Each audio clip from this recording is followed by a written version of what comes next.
All right, welcome in, ladies and gentlemen, boys and girls from across the pool world.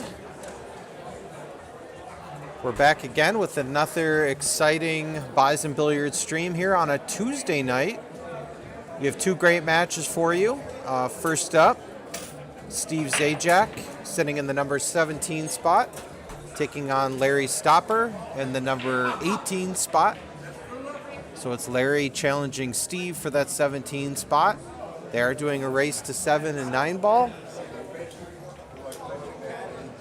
Players are just putting their equipment together, and we should be getting started shortly.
Steve is just getting a little bit of a warm-up in. While he's warming up, you can take a look at our Buffalo top players list on your screen. There could be some movement this evening with Larry challenging Steve for the 17 spot. And then in our second matchup, we have Amanda Zajac in the 15th place, taking on Dan Sticks Rizzo, who's currently sitting in the 13th place. So at the end of the evening, we could have some movement on this list, but this is where it sits currently. We have Malcolm in the live chat. He says, "What's up, Vinny? Any predictions for this match?" I think this is one that's pretty difficult to predict. I don't know these two players all that well. I mean, I know them, but I personally haven't played either one too much. I think it'll be pretty close from what I know. I'm just taking a look at Fargo's. You know, they only have a 16-point difference separating them. Steve's sitting at 536, Larry's sitting at 520. I know both of them play a lot on the bar box. I don't believe I've ever seen Steve play on the 9-footers, so this will be a first for me. I guess only for that reason, my prediction will be Larry 7, Steve 5. But I wouldn't be surprised if we go hill-hill. I know both of these players are very strong. We'll see a lot of balls pocketed. I know they're also very good friends, so we'll have a competitive match, but I think it'll be in the spirit of sportsmanship and fair play. So very much looking forward to both of these matches, and just going to get the word from the players.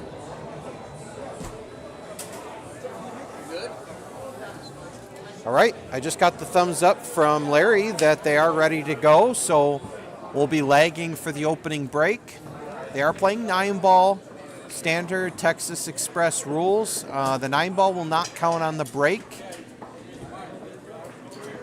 3 foul rule in effect. Push out, winner break, rack your own. I'd like to hear some predictions in the live chat, if anyone has one. I'm sure there's people in the live chat that know these players better than I do, so let's get those predictions on screen. I'll also be putting up a live poll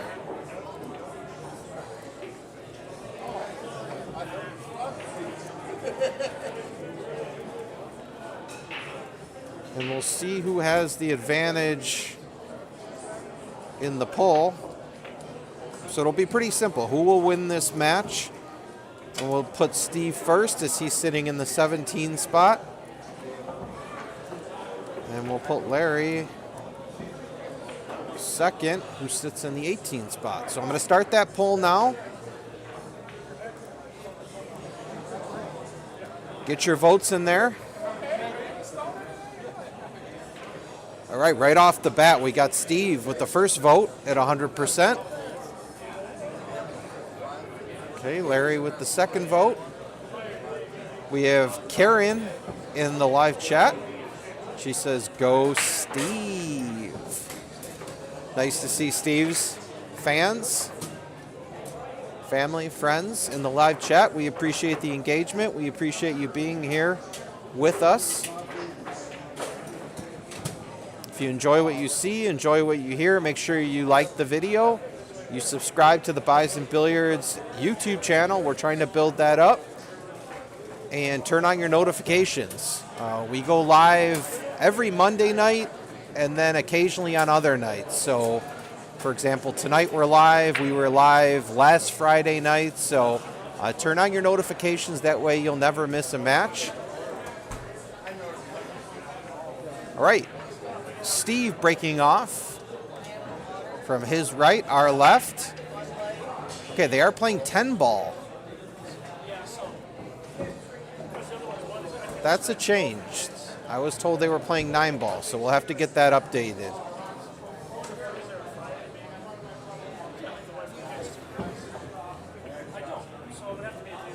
In between the first and second rats, I'm going to walk over to the players and just get some clarification. I want to know what rules they're playing. I know 10 ball, everybody plays different rules, whether you have to call safe, when you can give the shot back, early 10s, all those sorts of things. So I'll get some clarification between racks, but for now, Steve down on the 1 ball. And I believe he's bridging over the 2. Okay, he just banks it down. Or no, that was the 10 ball he was bridging over.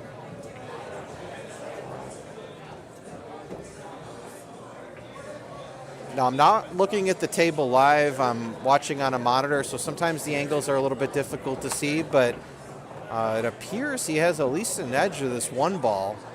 Now, with 10 ball, if they're playing traditional rules, okay, which they are because Larry just called the side pocket, you do have to call a pocket. It's not like 9 ball where you can slop a ball in. You have to call pocket.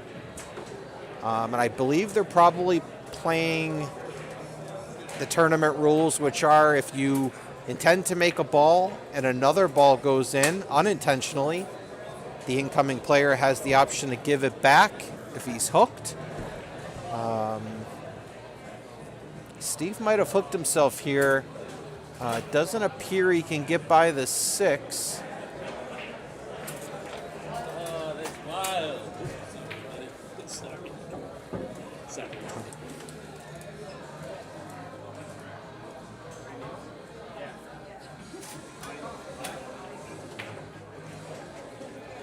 All right, we have Jessica in the live chat asking, are they playing 9 ball or 10 ball? They are playing 10 ball. I had that wrong. I'll clarify with the players between racks what type of rules they're playing.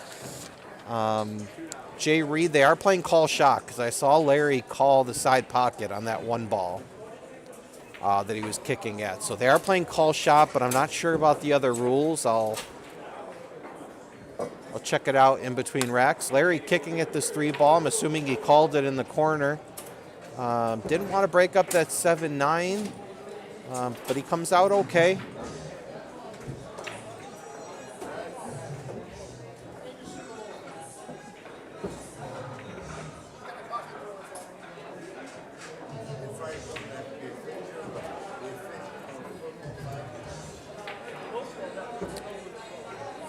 We have Malcolm in the live chat, also cheering for Steve. So Steve has quite a few supporters in the chat, rooting him on. We like to see that.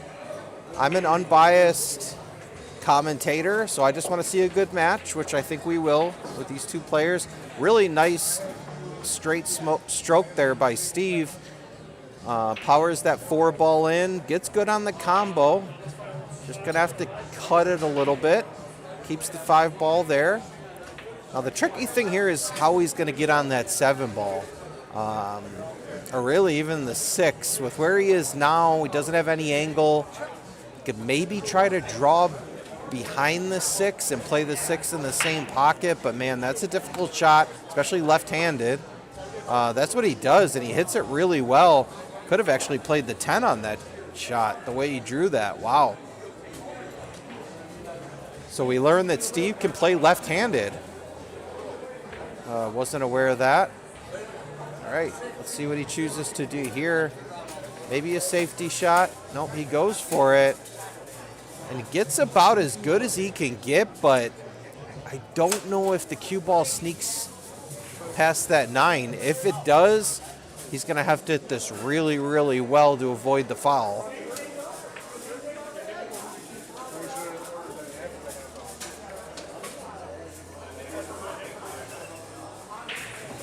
Okay, wow, really nice stroke there by Steve. And just pretty simple here, just some bottom left. Just draw it out to the opposite side rail. No, he's going forward. Either way works. That's player preference. And he hits it really well. And he's got a chip in 10 ball to take an early lead.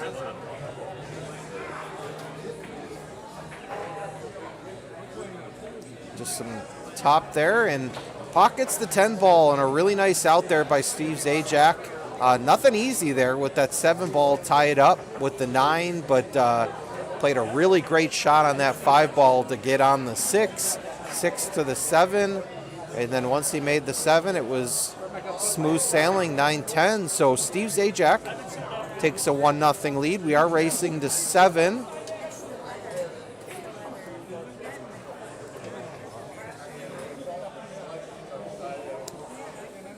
We have Matt Murdoch in the live chat saying that if Steve loses, we riot. So we have another one of Steve's fans in the live chat. I'm just going to mute you guys for just about 45 seconds. I'm going to run and chat with the players. I'll be right back.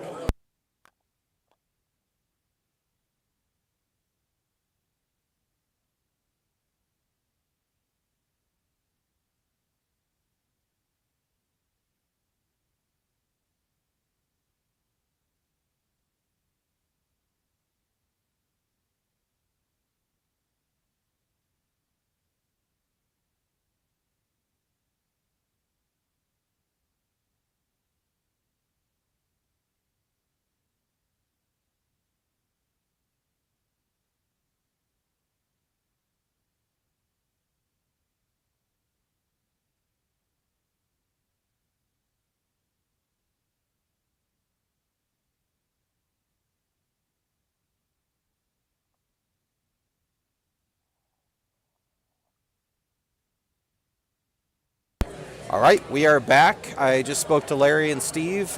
They are playing pro tournament 10 ball rules, meaning no luck. Everything's a push, essentially. If you are intending to make a ball in a pocket, so say you're trying to shoot the 1 ball in the top right corner pocket and you miss, and you hook your opponent can give it back. Even if another ball does not go in, there is no luck. So we should have a nice clean game. I know everybody plays 10 ball a little bit different. I know some people play you can only give it back if another ball goes in. Some players like to call shot, call safe. It just takes luck completely out of the equation. We have Snakebite Psycho in the live chat. He's fired up, he or she. And Malcolm also with some flame emojis. We appreciate the engagement. Keep that chat going. I know it helps with the algorithm on YouTube, so we want to try to get as many people in here as we can. Don't know if he called that. If he did, it would be a great call. Doesn't appear he did. He's leaving the table. Now, Steve's not going to give this back.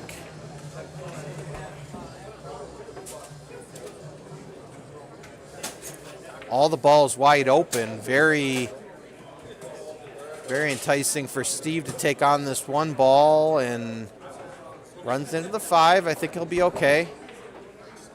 I think he's got just enough room. I think he's got the angle that he can go forward out of that corner pocket and maybe play the 4 in the bottom right corner. Let's see what he chooses to do here. Yeah, maybe the angle just wasn't there, and that's easy to do. I did that in a match the other night. I thought I had a little bit more angle than I did, and just tried to use a power follow stroke and just followed it right in the pocket. So that can happen to anyone, and gives Larry a really good opportunity to tie up our match. Just stop here, roll up maybe a little bit. Okay, likes to play it in the side, and I think he's got a good angle. Could play it with a little bit of inside just to maybe shorten up the angle to the 7. Okay, he comes back. He's got the angle just to go forward. He can play that 8 in the side. And he does exactly that, and he is perfect. This is just like you're throwing balls out on the table and you're practicing. This should be a tic-tac-toe out here with the 8, 9, 10. Larry just making sure that he's got his ducks in a row, and just stop here. He's already got the angle on the 9. Just stop right there. You don't even have to draw it back.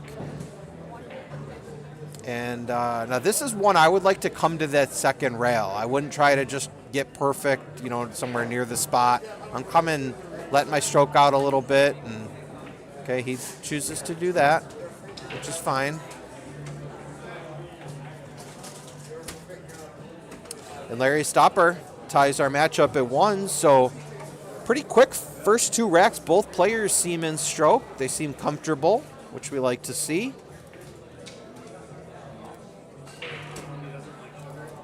Again, we are racing to 7, so the magic number sits at 6 for both players.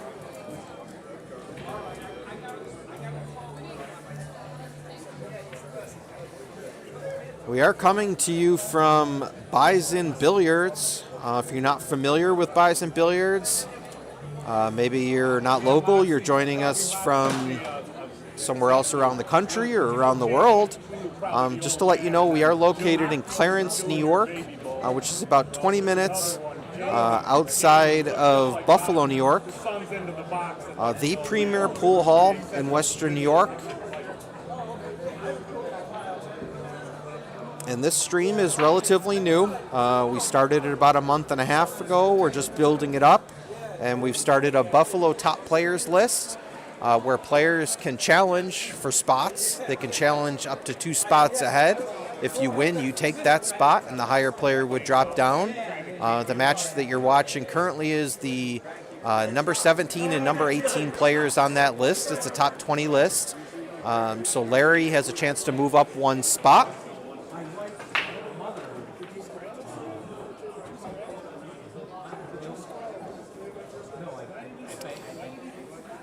Probably see the other tables in the background of the stream. Bison Billiards does have 35 pool tables. We have a mix of bar box, 9-footers. We have a snooker table. We also host weekly tournaments on Saturdays. We have also tons of leagues with a bunch of players, 22 BCA teams, 51 APA teams. 7 teams on our ladies league, and we also have a masters league on Sundays with 8 teams. So we host around 73 teams weekly, plus 15 teams once a month. So always something happening here at Bison Billiards. So if you're in the area and you've never been, please come check us out. It's always a lot of fun. Great people, great food, great drinks, and just an overall great atmosphere. All right, back to the rack. Players just running through these racks. Does appear Steve does have a kick here on this 3-ball, and yeah, he catches the point of that side pocket, which is unfortunate. He was trying to go rail first to make that, and just like last rack, Larry's getting ball in hand with all of the balls pretty wide open. Really, I think the difficult shot here is the 3 to the 4.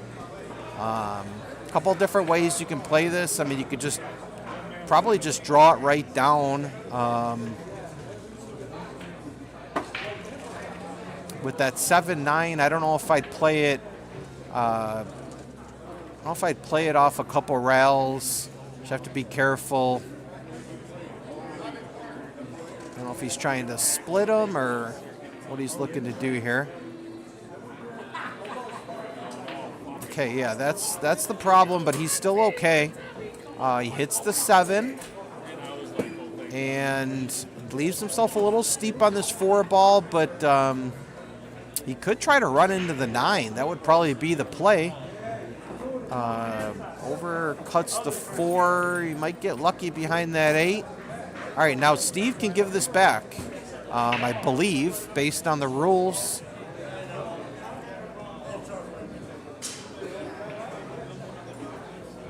Okay, I guess he can't.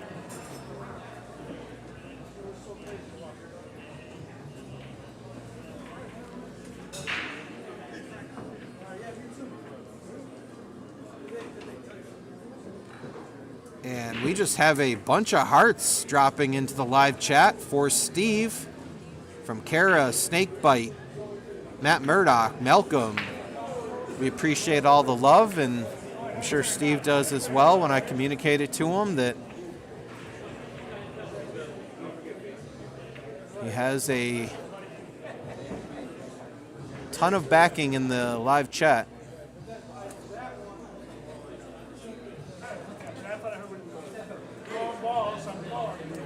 Right. Steve back to the table. I don't know if he has the angle for the bank. I don't believe he does. So for me, I'm just probably just cutting the right side of the 4, sending the 4 down table to the bottom rail and trying to bring the cue bell back up to the top rail. You got the 9, you got the 5. And that's exactly what he does. Now, he tried to play that behind the 8, which is ambitious. You know, you're using 1 ball kind of in the middle of the table as a blocker. I probably would have played the 4 ball a little bit more and just tried to leave that up by the bottom rail. Larry with the smart shot there. It may seem conservative, but, you know, he's got a shot on the 5. He can just roll up for the 7. Which he does.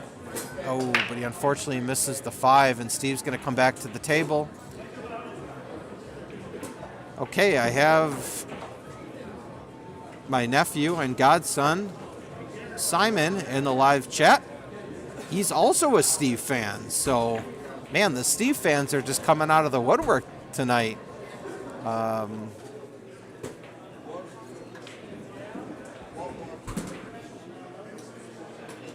Okay, we have a comment in the live chat that is complimentary of Larry. We have Jay Reed, who compliments Larry on his nice-looking butterfly cue. Yeah, I didn't get a chance to talk to the players about what cues they're playing with, but maybe I can get that in between racks. So Larry can just go back and forth here. Watch out for that 9. He'll be okay. A little straight on the 7 ball. He's just going to have to draw this out. I don't think he can punch it off the rail. I think the angle is just a little bit too straight. Okay. Okay, now this is going to be interesting, especially if that 7 ball goes. Okay, it doesn't. It hangs up on the rail. That's a break for Larry. If that 7 ball continued to come down and hung in the pocket, it would have made Steve's out a little bit easier.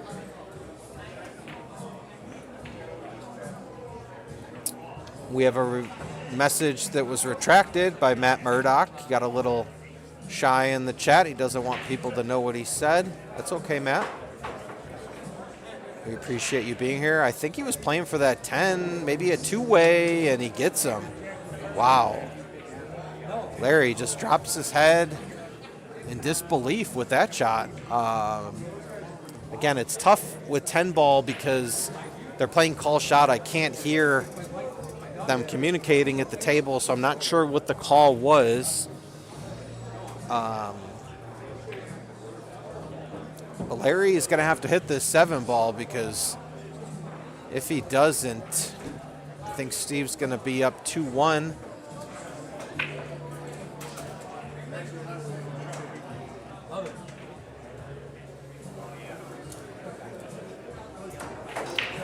While we're waiting for Larry to decide what type of shot he wants to take here, why don't you pop in the live chat where you're watching from? I'd love to know where all of my viewers are from, whether you're local from the Buffalo area or maybe you're from out of state, out of the country, out of the world. Let us know where you're watching from. Wow, great attempt there by Larry, but just hits a little bit too low on the side rail. And he's going to give Steve an opportunity, a really good opportunity to take a 2-1 lead here.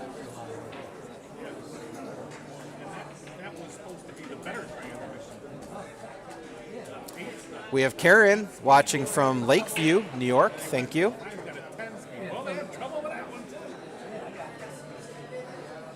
I'm very familiar with Lakeview. I spent much of my childhood at Sunset Bay.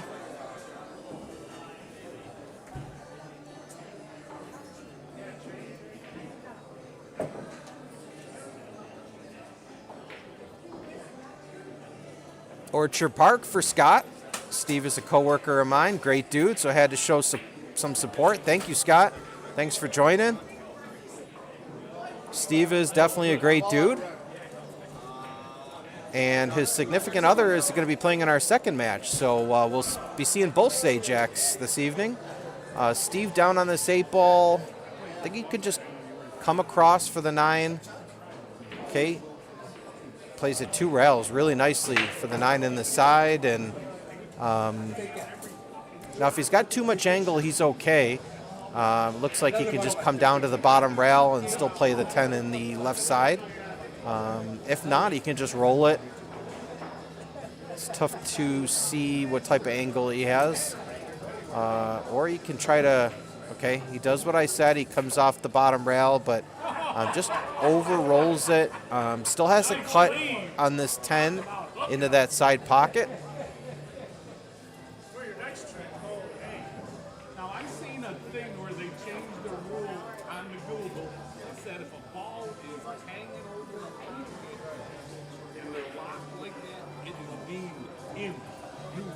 Great shot there by Steve. Nothing easy about that 10 ball, but he puts it away to take a 2-1 lead. Again, we are racing to 7.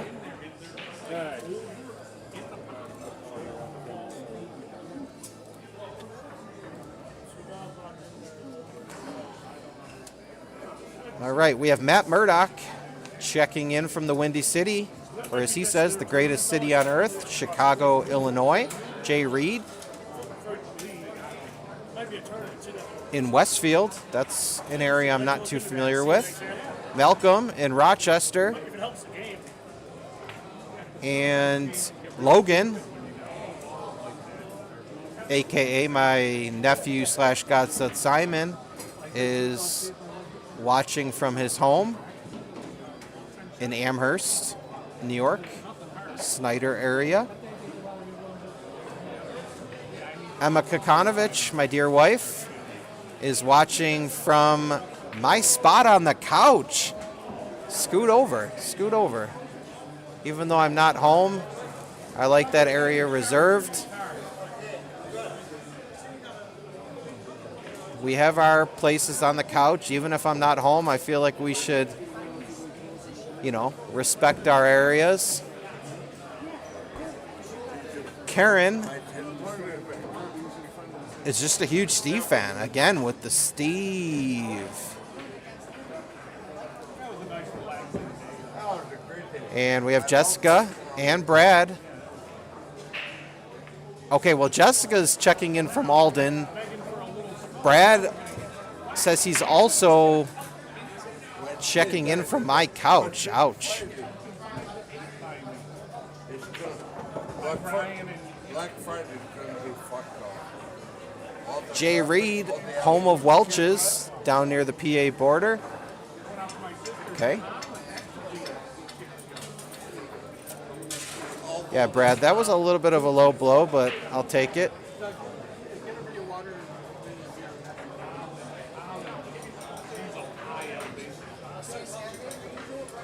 I'll just pretend like maybe I sold you a couch in another life, and that's what you meant. That you're sitting on a couch that I used to own, not my current couch in my living room. We have another one of Steve's coworkers, so he got the word out at work. We like that, Steve. Pressure's on, man. You better win, or you're buying me sushi. Okay. I know that can be a costly meal, so you're right. The pressure is on, Steve. And this could be a quick rack. 2-10 combo for the win. And the call is made.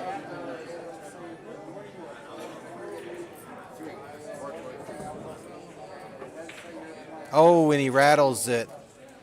And that pocket, I know we've talked about it on other streams, but that pocket is definitely one of the more difficult pockets on this table. You really have to hit it clean or it's going to rattle and most likely come out. All right, let's see what Larry elects to do here. Looks like he could be running into the 5. He does. You know, I think he can cut this 3 in the side and maybe go full into the 5. If he does do that, he will have a shot on the 4.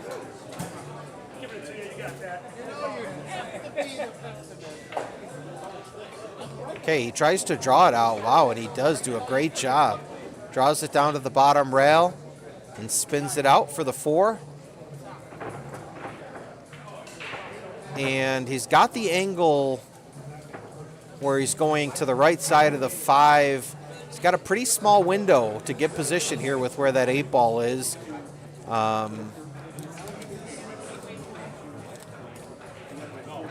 Or is he trying to play the 10 here? Rail first? No. Okay. You got a built-in safety shot here. You can just stop the cue ball behind the 8. He's got a good angle for that.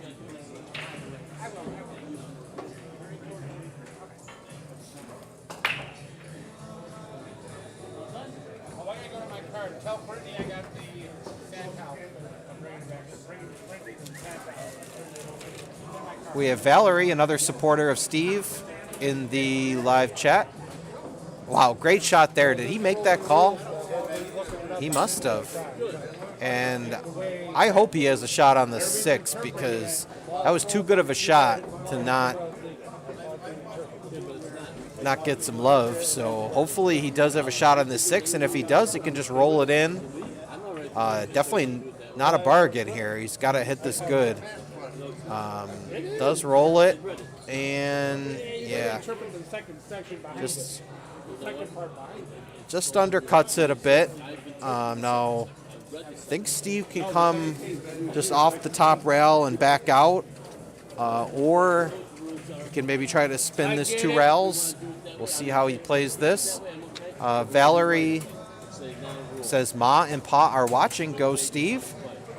And I also agree with Jay Reed that I like that they're using the standard color balls. I know when I was playing my match Friday night, it threw me off, and when I was commentating that second match, it also was throwing me off. I kept mixing up that 4 and 5 ball and really made commentating a struggle. All right, 7 ball sitting in that corner pocket, and Larry's pretty straight on this, but I think he can come off that top rail and just run the cue ball down. He's got to hit it thin. No, he comes back. Wow, great shot there. Comes right into the line, and you can just draw this out. So you get Joe a couple of tums.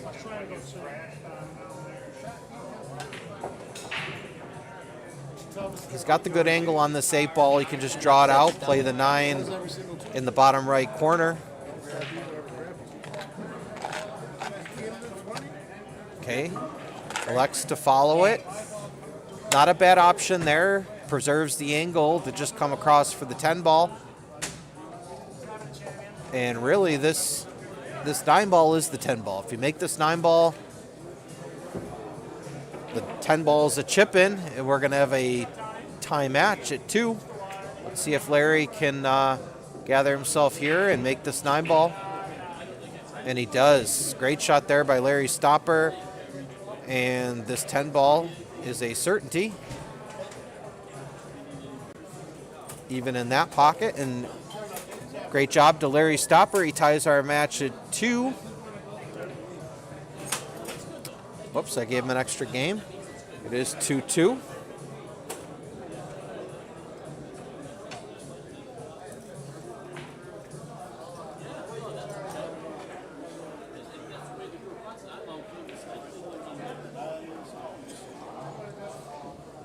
Just another quick reminder, we do have a doubleheader here. The second match, we're going to have the number 15 player on the Buffalo top players list, Amanda Zajac, taking on Dan Sticks Rizzo, who sits in the number 13 spot. That was Dan, who just was speaking with Larry on screen. So that match will be coming up right after this match ends.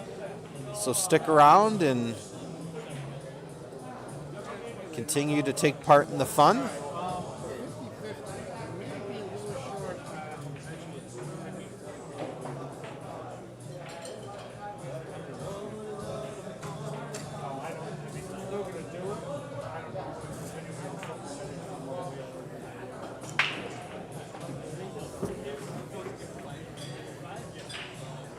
All right, really good break here by Larry. It's tough to see if that 4-ball goes past the 10, but everything else pretty wide open. You just got to figure out what to do with this 1-ball. I don't think it goes by the 3. Not a combo you're going to want to play. Just too much distance between the balls. So probably a safety play here. I'll tell you what the play could be is just to come off the top side of the 1, run the 1 perpendicular down table, and just, okay. Yeah, I think he was just maybe trying to play the 1 behind the 3 and just bumped into the 3, and unfortunately, well, fortunately for Steve, unfortunately for Larry,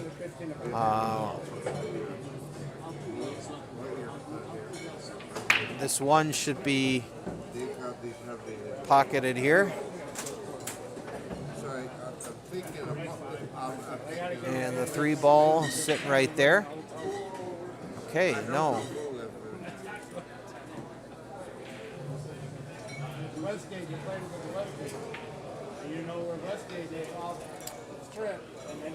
Not easy to get back for the 3-ball here. I don't know if he's got the angle. You can just kind of punch it off that side rail with maybe just a touch of right.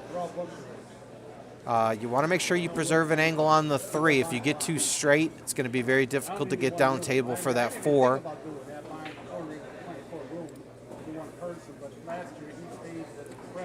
Okay. And it looks like Steve can just play this probably 2 rails. You want to try to hit that side rail right before the side pocket, come around the 8. Doesn't matter if you leave yourself a healthy angle on the 3, you're going to want that to get back down table for the 4. So I look for him to play this off the bottom rail and then the right side rail. Okay, he tries to play. Wow, that's a great shot. Really, really creative shot there, and very gutsy shot.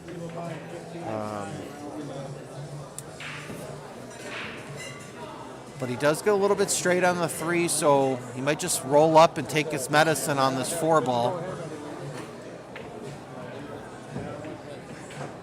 Okay, he tries to punch it off the rail. Just to get the cue ball off the rail, even a few inches does help.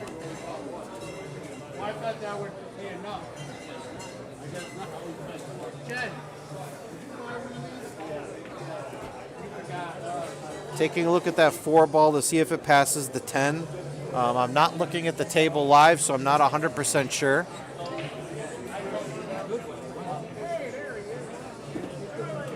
He's cueing it like it does go, though, so I guess we'll see. Okay, it does come off the 10 ball, and he does leave Larry a shot, so I think Larry can just come up 1 rail, play the 6 in that top right corner. This is really the shot here. As long as you get on the 6, the last 4 balls are very doable. He's jacking up. Maybe trying to go into the 9. Nope. Okay. Okay, he gets a roll here. Again, I thought they were playing pro 10 ball rules where you have to call safe. So right now, I know when I've watched some action matches between pros, they have to call shot, call safe. So if you're intending on making a ball and you hook your opponent, they have the option to give it back to you, but I guess they are not playing those rules. So Steve with the slow kick, watch out for the scratch, but he does well. Leaves Larry a long distance shot here on the 4 ball. I think the 6 passes that 8 ball into the side right pocket. So Larry just used some bottom left and just kind of draw it out above the left side. Okay, goes all out. Tries to get some movement on that cue ball. I think it's going to, nope, it's not going to dress up.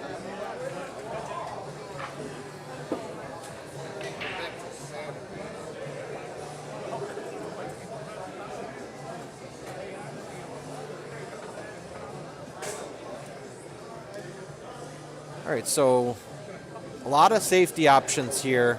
He can just come off the top side of the 4 ball and run the cue ball behind the 6, 8, 7.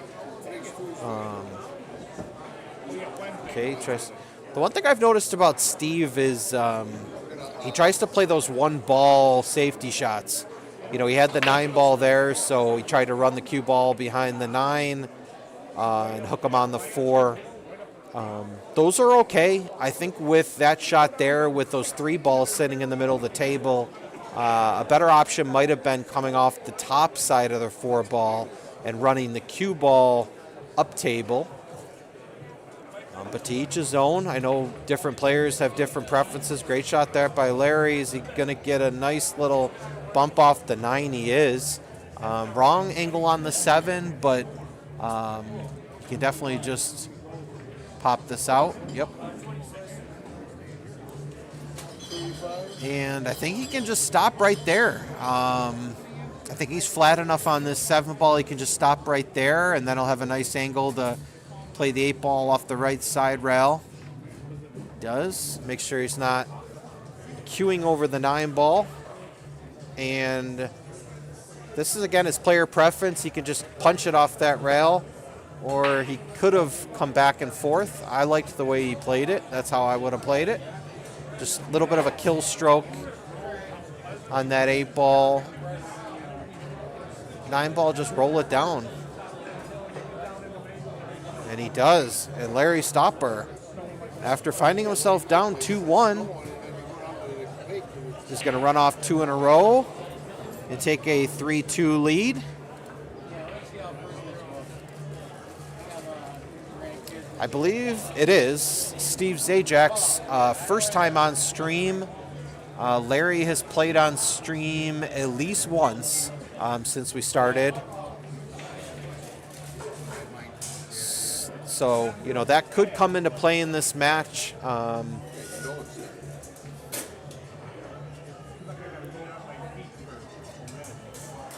Playing on stream just kind of gives you that different feeling. Your anxiety rises, the nerves. You know, your back arm can stiffen up a little bit, especially, you know, I'm sure Steve knows that he's got a lot of family and friends and coworkers out there watching. So, but I'll say, you know, I've played Steve in some tournaments, and he's a pretty cool cucumber. He stays pretty even keeled, and I've never really seen him get rattled. So I don't think being down 3-2 is going to really do anything to him. I think he's going to just play his game and just kind of take what the table gives him. I guess we'll see here with this one ball. He doesn't have a shot. I guess he could try to play the 1 into the 3, but standardly that's not a shot you're going to want to take. I think you're going to want to probably play some sort of a defensive shot here.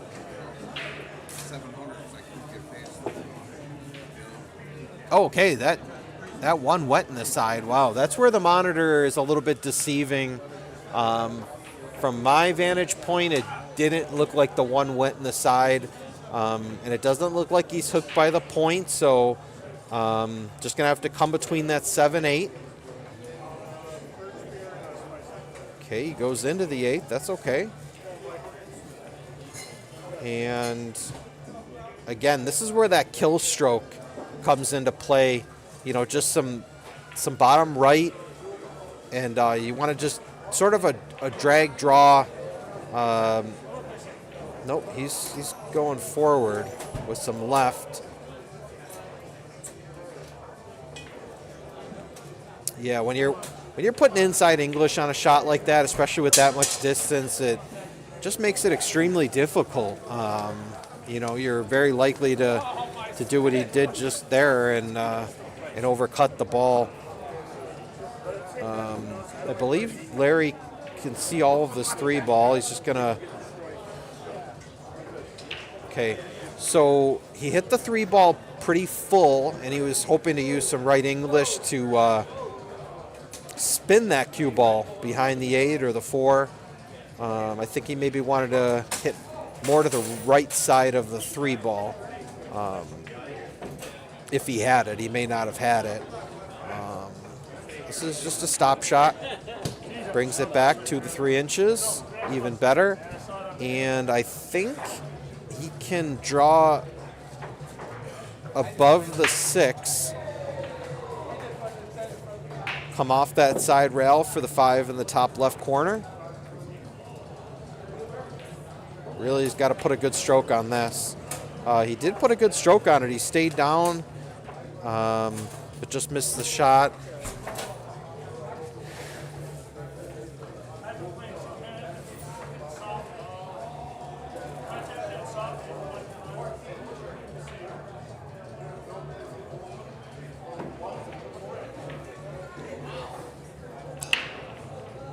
Just checked our viewer count, and I think we're hovering around 30 viewers. So we appreciate each and every one of you for joining us here on this Tuesday night to watch some great pool with Buffalo's top players. Okay, Larry down on this 4 ball. I don't think he's going to just try to roll this in. I think he's got too much angle. Okay, he plays for the corner, which is the smart shot there. I thought he might try to play that in the side and move the cue ball, but you know, you want to try to move the cue ball as little as possible, or at least, you know, that's what a lot of the top players will tell you is, you know, you don't want to move the cue ball if you don't have to. You know, kind of goes back to that that Buddy Hall style of play. And Larry is not going to have much on this 4 ball. Tied up with the 9. But I don't think it's playable. So I don't know if he's going to maybe just try to come off the top side of the 4 and get behind the 9. Even if he hits the 9, he'd be okay. I think he actually would want to hit the 9. Put the 4 ball more towards the bottom rail or the top rail from where we're looking.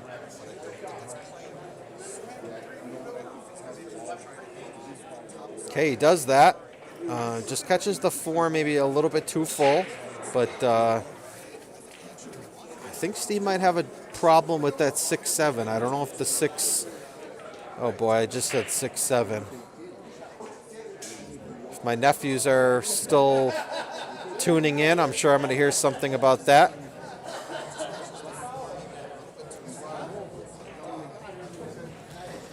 Yeah, like I said, I mean, I think it's player preference. You know, different players have different styles. Earl's somebody that would tell you want to use as much spin as possible. You know, less power, more spin. Let the spin get you to where you want to go. But then you have players like, you know, Buddy Hall or Ralph Souquet who they want to move the cue ball as little as possible. I guess it's really just what you're comfortable with. I'm somebody that I do move the cue ball, but you know, it just kind of goes back to that, you know, don't play position if you already have it. You know, don't try to get amazing on a ball if you're already pretty decent on the ball, I guess, is one way to look at it. But you're right, yeah. Earl is definitely someone who likes to spin the cue ball, which is, I guess, what makes him so entertaining to watch. You know, I'll jump on YouTube and I'll watch a lot of his matches, and you know, it's really just a work of art the way he moves that cue ball sometimes. All right, Larry down on this 6 ball. And he's going to scratch, and he leaves Steve a very doable out here to tie our match up at 3.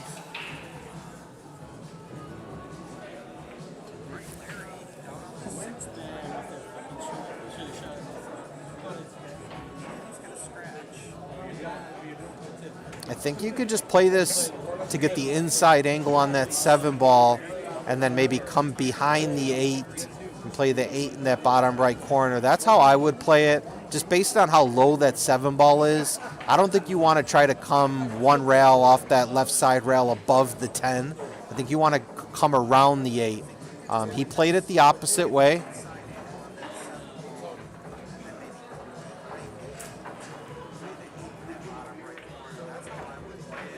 So I think he's going to just play this with some bottom right, and he's going to come above the 10.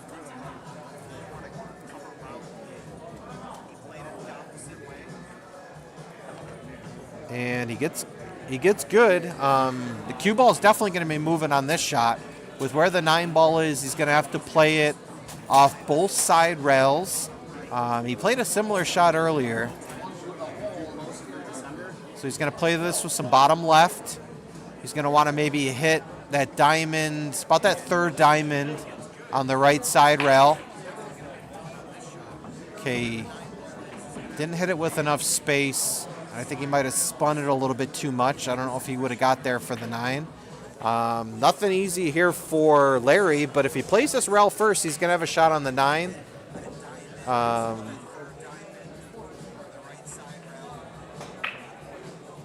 Yeah, I mean, if you make the 8, you're going to have a shot on the 9. I think he can just play this rail first, and he's going to come 3, maybe 4 rails for that 9 ball.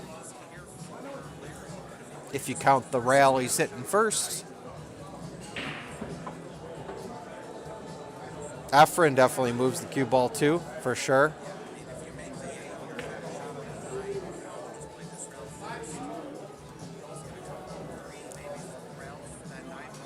And just as I suspected, we have some in the live chat that are getting on me about that 6-7 call. Larry, perfect here on this 9 ball, just 2 rails. And Larry stopper to take a 4-2 lead. Gets down quick on the ball, showing his confidence. And he fires it in.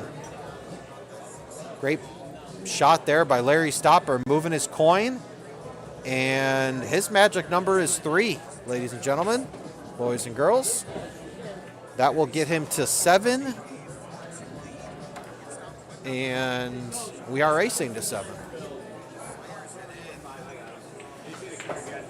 If you are curious what tournament we have this weekend, We have a Scotch doubles 8-ball tournament. So if you don't know what Scotch doubles is, that's where you play with a partner. You alternate shots, so you don't play 2 shots in a row.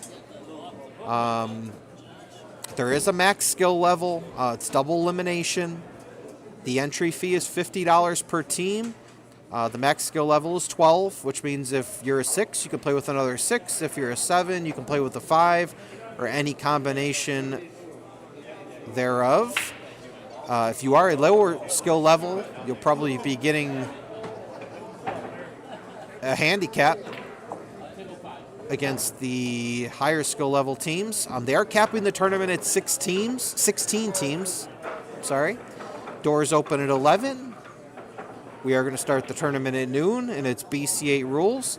For more information about all the tournaments coming up here at Bison Billiards, make sure you are following the Bison Billiards Facebook page. I know Mike here, the owner, does a great job updating that page and letting everyone know about the happenings here at Bison Billiards.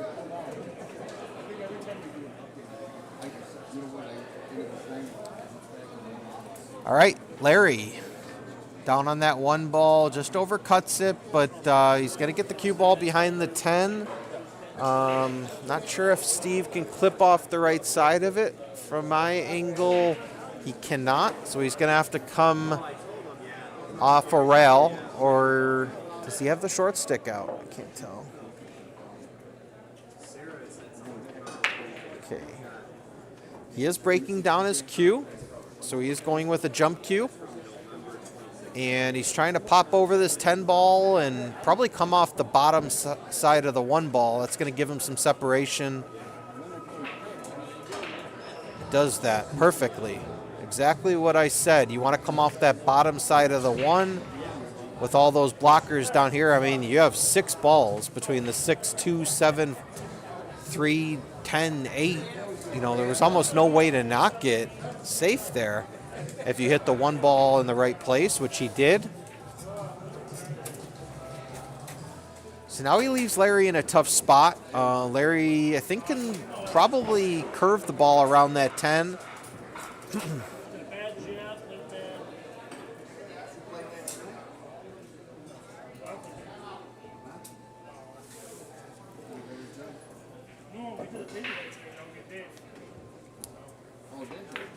Okay, he's looking to kick off the top rail.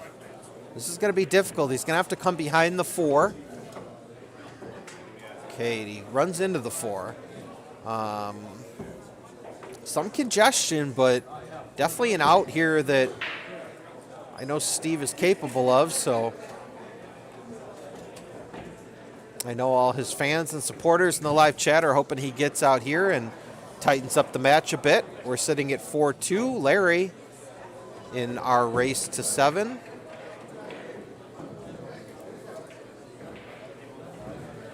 Just going to draw this out for the 2, and the very rare ball in hand miss there. But it happens to the best of us. You know, sometimes you're so worried about the next ball and getting position on that next ball that you just maybe lose your concentration for a split second, and you know, I know anyone who plays this game has done that before, where you know you're thinking, I got ball in hand, there's no way I can miss, and then you do. I know I've done it. Luckily, I've never done it on camera, but I'm sure it will happen at some point. All right, Steve, great shot there. Tried to get behind the 3 ball.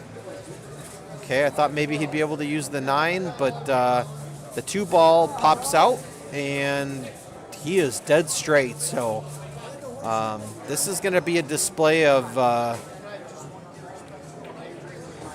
Larry's fundamentals here, because you have to stay extremely still and make sure that your tip position doesn't move.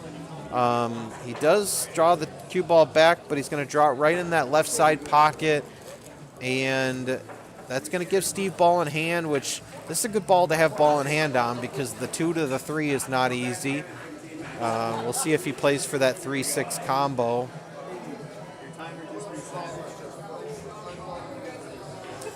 Yeah, Sir Razi, I did make a mistake in the title of the video. They are playing 10 ball. I was thinking that they were going to play 9 ball, and then they started up the first rack, and there were 10 balls on the table. So I clarified with the players between racks that they are playing 10 ball, standard rules, call, shot, all of those sorts of things. So it is 10 ball. I just haven't corrected the banner there. All right, 4 leads to the 5. You can just roll right down. Does a great job of getting on that 4 ball. Don't want to get straight here. Okay, he's pretty straight. Let's see if he plays this rail first. Nope, he's going to jack up. Play this with some heavy. Okay, some heavy right, but nothing easy here for Larry. 7 ball, blocking that corner pocket. Probably a defensive play here for me. I might just play off the left side of the 5, try to put the cue ball behind the 8-10 if he can do that. It's tough to see the angle.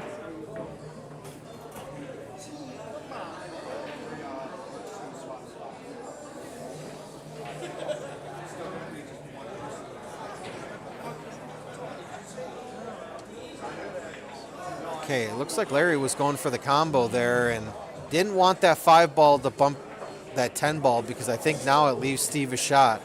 And if he does have a shot on this 5 ball, everything is out in the open. You know, 5 leads to the 6, 6 to the 7, and the 8 ball has a bunch of pockets as well. So just leave yourself an angle. Okay. You can just draw this out off the bottom rail, and I think you want to stay inside the 7. That way you can roll up for the 8. But let's see how Steve plays it. I was wrong earlier. Okay, didn't want to bump that 7.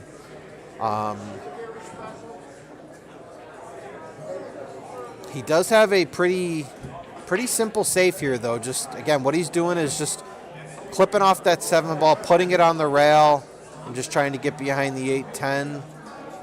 Just hits it a little bit too thin. Leaves Larry another return safety shot that you see a lot in 9 and 10 ball, just coming full off that 7. Okay, he tried to go behind the 9. Funny. That 7 ball is going to land right before the side pocket, and as pool players know, that's probably the worst spot on the table for the object ball to be. Steve, wow. Tremendous shot there by Steve Zajac. Not only pinning him behind the 8, but you know, if he gets ball in hand here now, the out's going to be a lot easier with that 8-10 not tied up. So he kind of killed 2 birds with 1 stone there, separating that 8-10, hooking him behind the 8. Larry going to the air, and that's not something that I've mentioned thus far on stream, but Larry is a very accomplished jump shot player. He almost always hits the ball, but this is, he darted over that 8 ball. The 8 ball did move, though. The 8 ball did move, and I don't think Steve saw that. Now, both of these players are gentlemen. I know they would call a foul on themselves if they saw it. Sometimes when you're jumping, you're not looking at the ball that you're jumping over, so you don't even know that you hit it. So nothing against Larry there. I don't believe he saw that, but the 8 ball did move. Okay, maybe a little bit of justice here. That 10 ball might block the 7.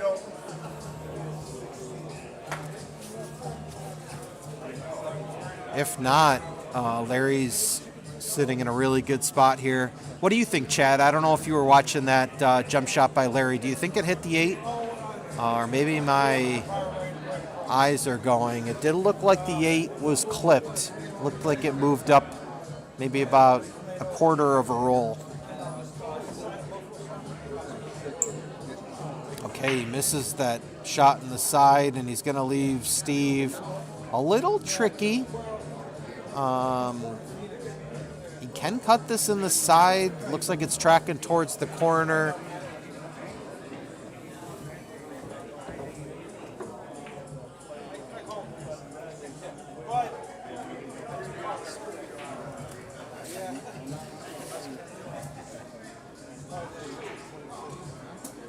Okay.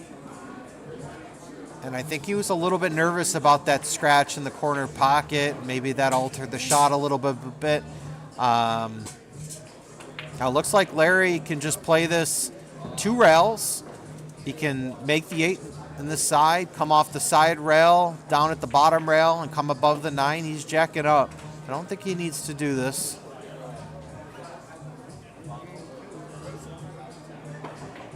Okay, he had a different angle than I thought. Okay, I thought he had a lot larger of an angle.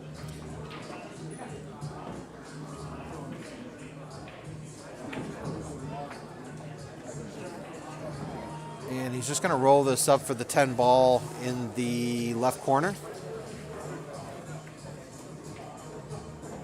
And he does, and he leaves himself straight in on the 10 ball.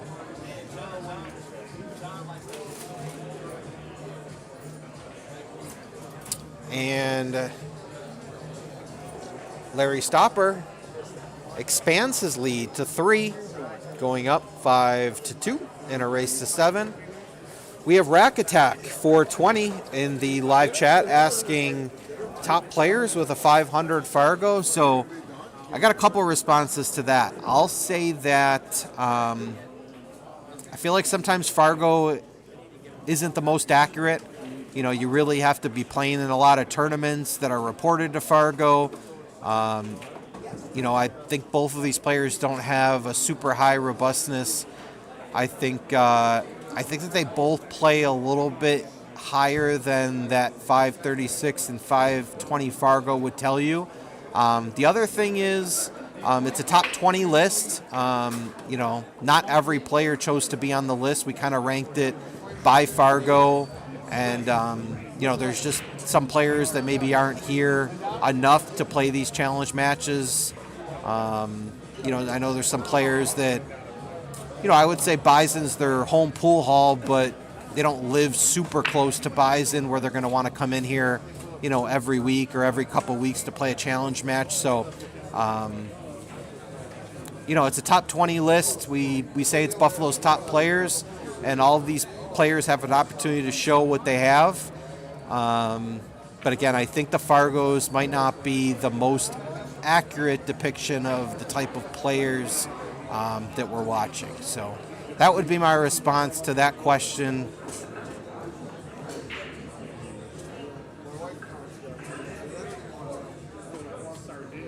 Yeah, exactly. Like you said, you play 29 games. They have you at a 688 Fargo. Maybe you are a 688 Fargo, but you know, maybe it's just based on the games that you've played and who you've beaten, and you know, maybe once that gets up to 200 games or 300 games, or you'll still see people on Fargo with, you know, 2,000, 3,000 games.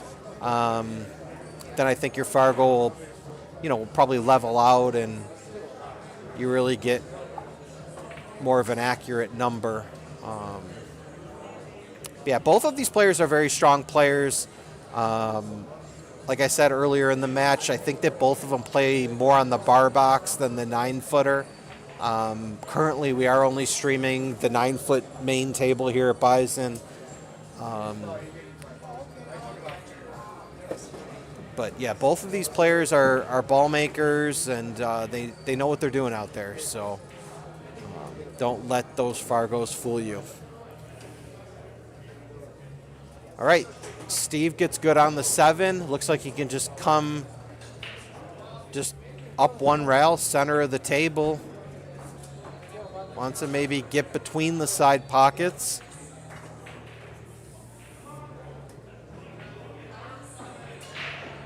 Okay, he overcuts it.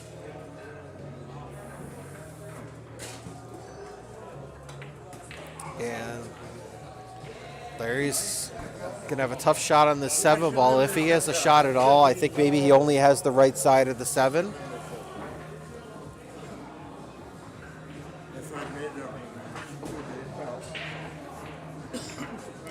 Okay, he's got enough of it to bank, so he's going to try to bank it in the bottom right corner. Hits it good, probably a two-way shot.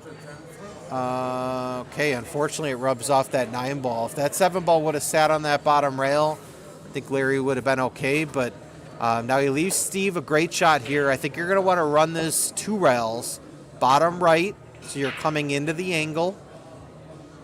He's playing it like he's going to play it 1 rail. I'd probably play this 2 rails, but he hits it great. And he's going to come up perfect for that 8 ball. And I think this is just a simple draw shot. I think he can just draw to the opposite rail and leave himself an angle on the 9. Or, nope, actually, maybe he's got the angle more going towards the 10 now that I look at it. I stood up on my bar stool.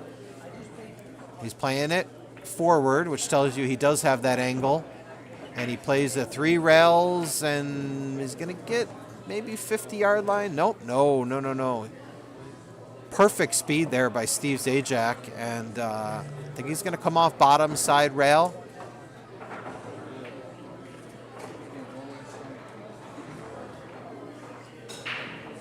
Okay. Very smooth there on the 9. Leaves himself a shot on the 10. I'm not going to use the commentator's curse and say that this pocket is brutal. Got to hit it clean. Okay, which he does. So the pocket does not come into play when you can hit a ball that clean. And Steve Zajac climbs back into the match. And Larry's lead down to 2. We have a 5-3 match. Taking a look at our live poll, we have 16 votes. Steve Zajac sitting at 75%, Larry at 25%. If you haven't voted, pop into that live poll. Let us know who you think is going to win. I really still feel like it's anyone's match. 5-3, Larry's got the 2-game advantage, but both of these players can definitely rattle off some racks. So we appreciate that rack attack. This is new for me too. I've never commentated before in my life.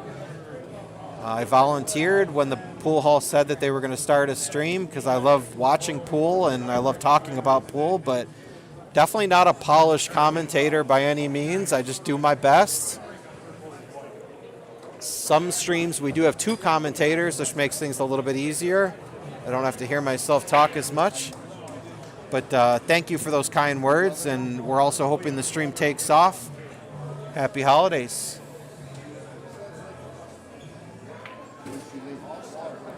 All right, nothing clear here for Larry on the 1. I think this is a safety play all the way.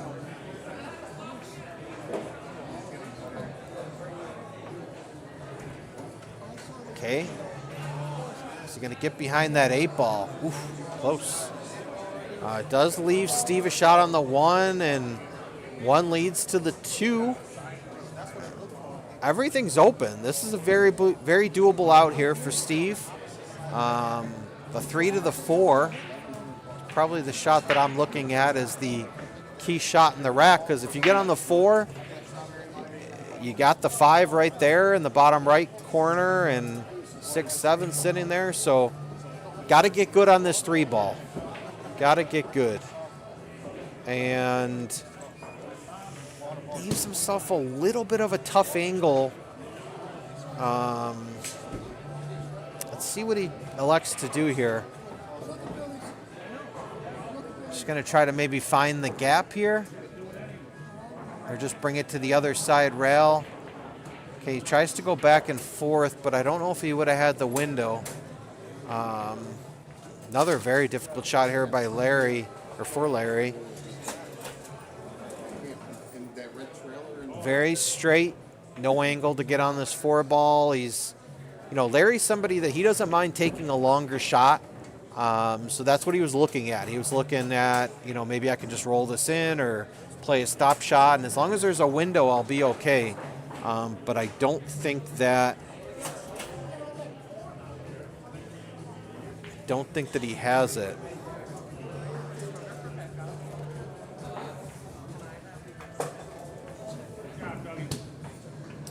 Okay, playing it with the bridge, and wow, if he found the window, that would be a tremendous shot, but looks like he maybe only has the right side of the 4. I mean, if he does, he can just cut the 4 ball into the 5 and try to run the cue ball 3 rails. Not an easy shot, but it's there.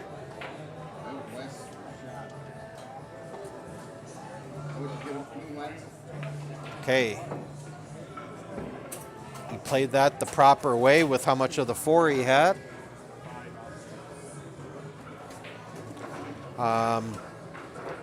Even if Steve can see the 4 ball here, which he might be able to, that cue ball's running into the 5 ball, and you're almost better off not making it because you're going to be hooked on that 5 ball. It's going to run right into the 8.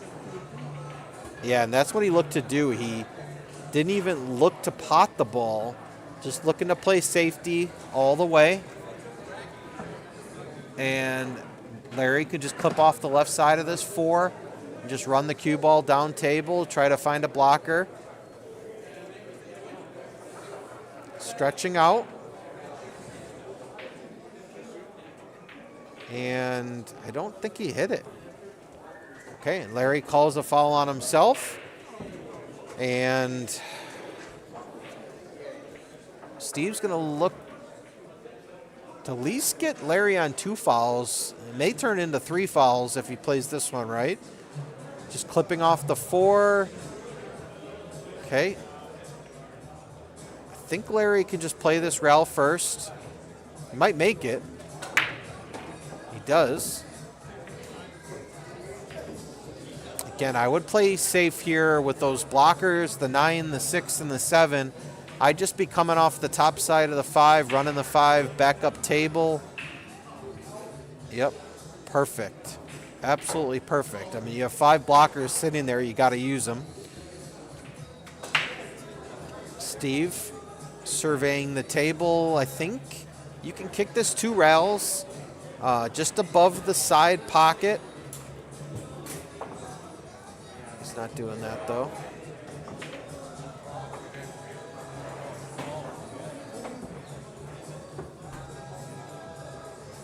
Jumping the ball. Both of these players I know are good jump shot players, so I expect him to at least hit this. Might make it. Okay, doesn't hit it, and okay, everything just wide open for Larry. You're going to want to play the 5 in that top right. Come 2 rails into the line for the 6. As long as you get on the 6, I think you're home free.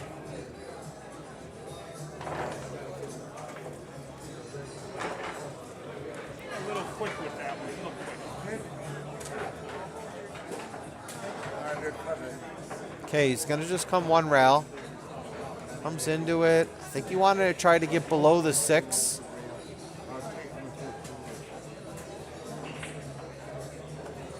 Oh, got to get a good bump on that 9. He doesn't. Oof.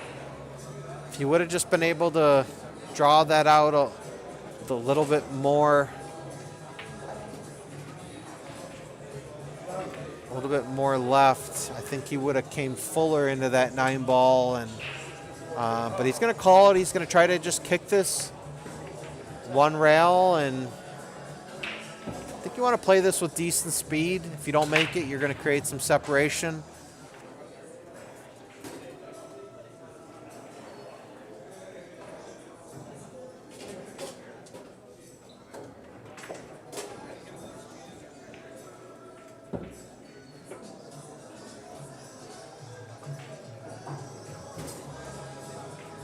Wow. Oh, good effort there by Larry.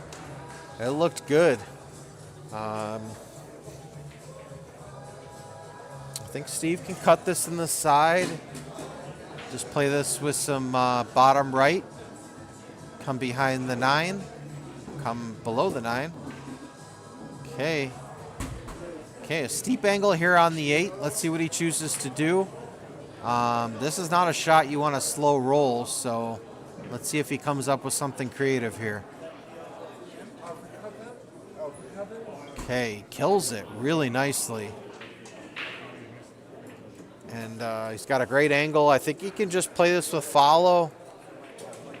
He's just going to come off the top rail and come right into the line for that 10 ball. Touch of inside.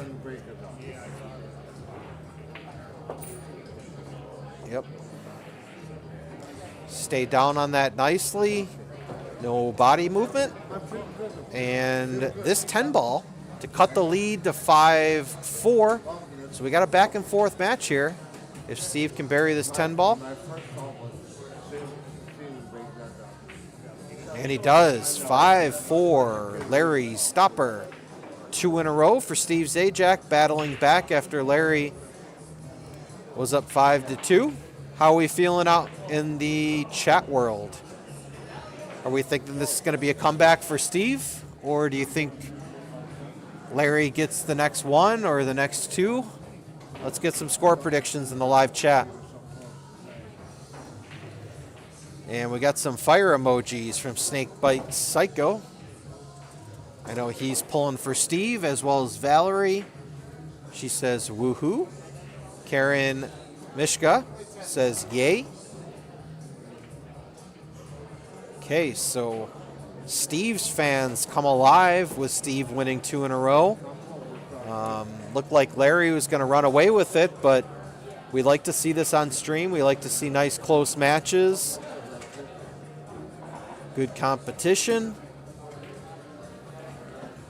I think this is, I feel like I'm being pretty obvious here, but I think this is the most important rack of the match. You know, if Larry can go up 6-4, you know, Steve's going to have to win 3 straight. That's difficult. But if Steve wins this one and ties it at 5, that'll be 3 straight for Steve. He'll have all the momentum. So I'm going to predict whoever wins this rack will win our match. That is my prediction. Before the match, I predicted Larry winning 7-5. I'm going to change my prediction and say whoever wins this rack wins the match. Let's see if Larry's looking to maybe cross this. Nope, he goes for the cut. I think that one's going to dress up. Okay, and I think Steve has an edge of that 1 ball.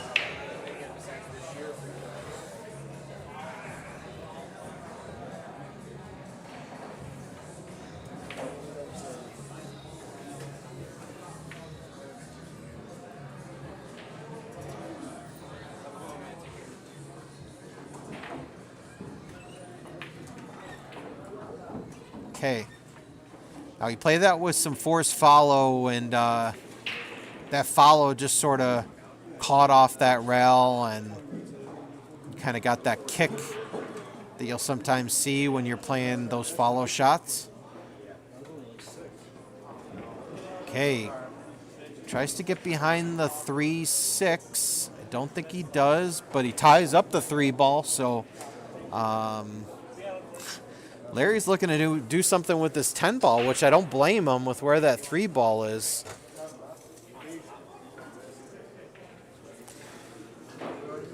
Jessica also says, go Steve. Sorry, Larry. I know she knows both these players very well. Jessica, any reason why you're cheering for Steve over Larry?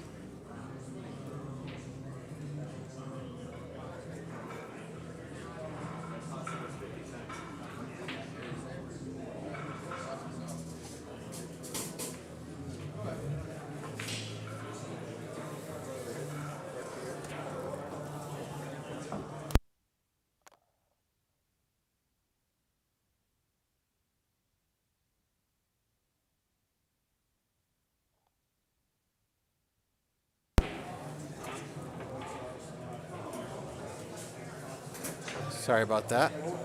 Just had to put you on mute for a second while I grabbed the water. All right. And Larry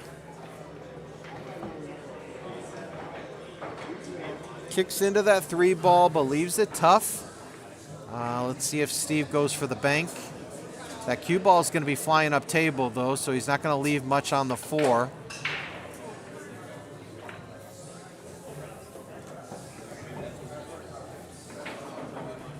Okay, it does look like he's going for the bank, unless he's just maybe trying to put the 3. Yeah, he's just trying to put the 3 on the rail. Does it well. Not an easy kick here for Larry, unless he attempts to jump, but that cue ball middle of the table, not an easy jump.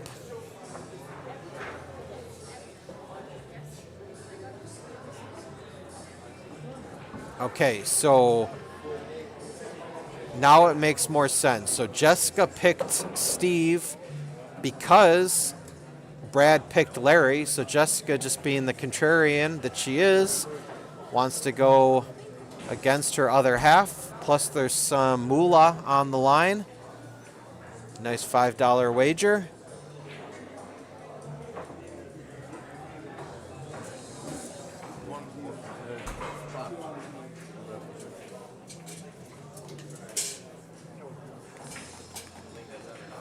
Okay, Larry trying to swerve this, reaching over the table.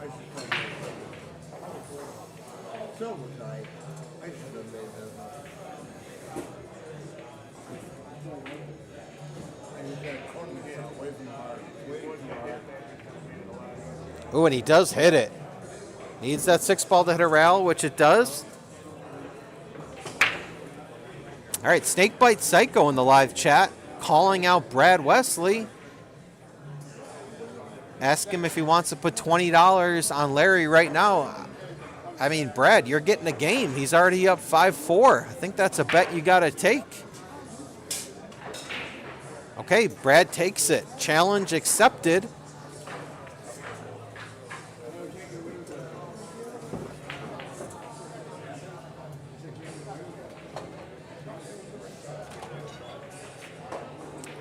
I know Brad accepts payment in the form of Venmo, Cash App, or just even a nice greeting card with a nice warm message inside. That'll do. Jay Reed says Brad split that bet. He's got 5 partners for that 20. I think that equates for $4 a piece, if my math serves me right.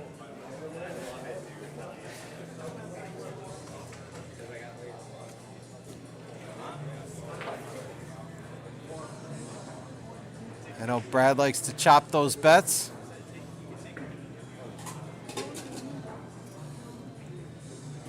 All right, Larry Stopper. Thank you.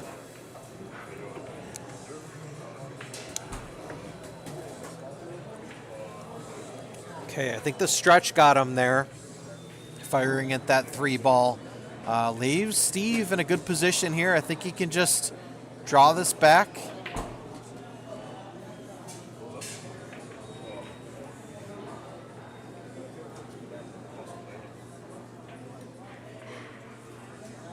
Okay. Big miss there by Steve. Everything's open. And I think Larry's got just enough angle to punch this off that side rail, give himself a decent angle on the 4. Even if he leaves himself a steep angle on the 4, I think he can play with inside and come around the 9 for that 5 ball. He's playing it with follow. Be careful of that 10 ball, and I was also going to say be careful of that side pocket. And he does scratch. I think you want to take the scratch out of the equation there, and if he had the angle, maybe just punch it off that side rail. Jess and Brad enjoying Hamburger Tuesday.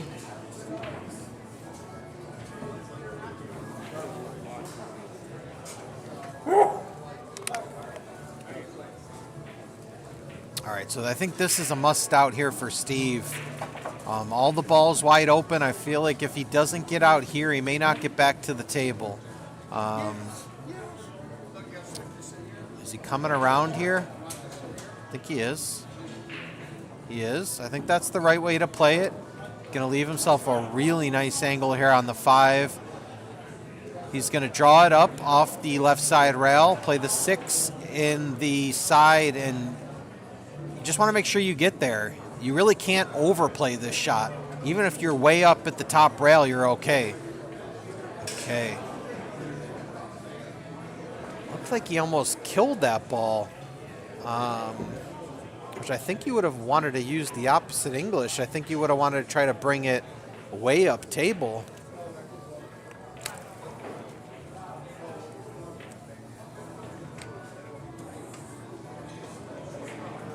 Steve kicking at the 6 ball, slow kick. Got to get a rail. He does, I believe. No, he doesn't. Yeah, that's the risk with that type of shot, especially when you're slow kicking it. If for some reason you catch the rail first, you're not going to get a rail after you hit the object ball. So ball in hand here for Larry Stopper.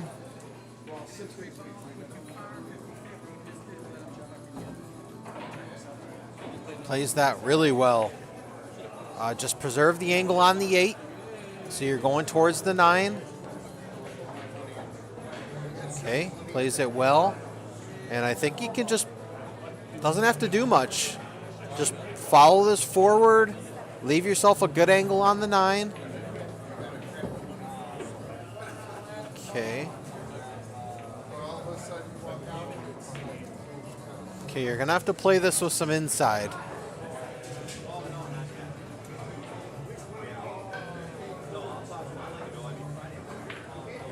Okay.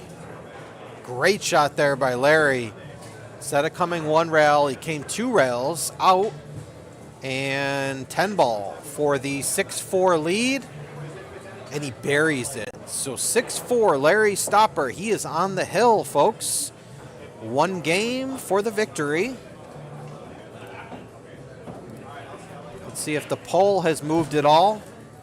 It hasn't. It's been pretty solid in favor of Steve at 75%. Larry sitting at 25%. I don't think we've had any new votes recently. Jay Reed says that Larry has more stroke than he knows. I would agree with that. I feel like that's something I might want to ask Larry if he does come out victorious.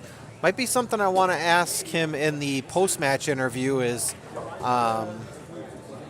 whether he feels like he kind of sometimes tames his stroke a little bit. He doesn't really let his stroke out. I think we kind of saw it on that 3 ball. And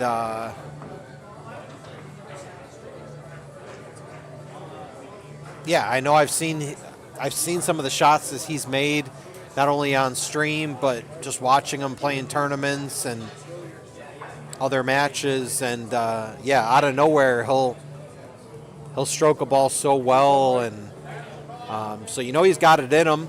And I think he just needs to maybe play with a little less fear about, controlling the cue ball. I think he just needs to let that stroke out if he's got it.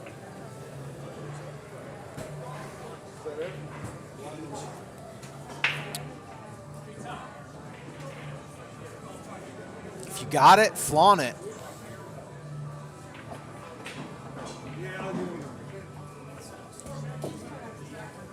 All right, speaking of stroke, this is going to be a test of cueing here for Steve Zajac.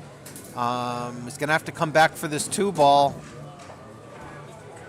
Doesn't even attempt to do it. Just comes off the side of the 1 and... Okay, now I think you could just bank the 1 ball perpendicular and play the 4 as your blocker. I think you can just... Oh no, he just fires. And a very, very fortunate roll there for Larry, hooking Steve behind the 2. He makes a call. He's going to kick it 1 rail. 10 ball might be flying. Doesn't, but he hits that well. Now let's see if Larry, this is interesting. Let's see if he tries to play the 6 or he uses the 6 as a blocker and tries to hook Steve. Okay, doesn't either. just banks the 1 ball off the bottom rail and uses the 2 ball. Do I think Steve can come back? Absolutely. Absolutely. This is a race to 7. He's only down 3 games. Well, 3 games going to 7. So he absolutely can do that.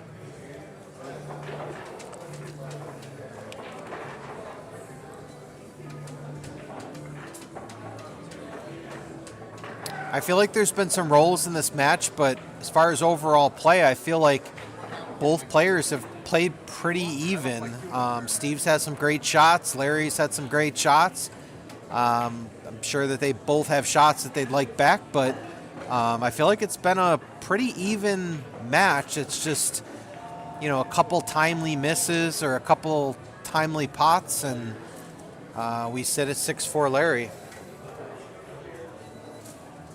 Great shot there. Speaking of great shots, that's just a very difficult speed shot there that Steve just played to leave the cue ball behind the 4, but he does it really well.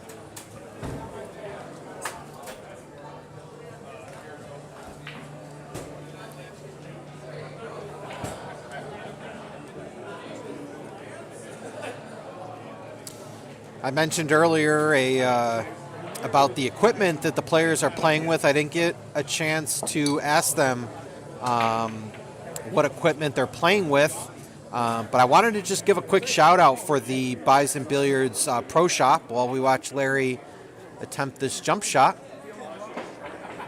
And he jumps right over the 1 ball and scratches. If you are looking for a new pool cue, it doesn't matter if you're a beginner, an intermediate player, or an expert player. We have pool cues for all speeds. I know Mike here, the owner, prides himself in having pool cues in stock for really whatever you're looking for. Over 200 pool cues in stock for sale. Prices range from $100 and up, so we fit all budgets. And Mike's an active dealer for Predator, Jacoby, Viking, P-Shower, Q-Tech. And if you really want to go fancy, you can get a custom cue. Mike has 75 different custom cues in stock. Anything from Davini, McDaniels, Joss West, Prather, Richard Black, and a bunch of others. So if you're looking for your cue, come down. I'm sure they'll even let you test it out. And we will get you equipped. All right, Steve here playing the 2 ball. I think he can come around the 3. Okay. Just hits the 2 ball a little bit too full. I feel like this rack has been a battle. It's just kind of a grinded out type rack. We've had some scratches. We've had some defensive play, so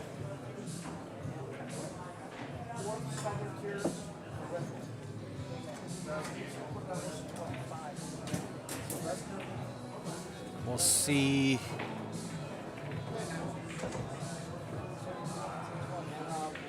who can put themselves in a spot to win this rack. And that's the 2nd ball in hand missed by Steve. That's very unlike Steve. I know that he's a good ball maker, but again, I think a lot of it is just concentrating on that 2nd ball.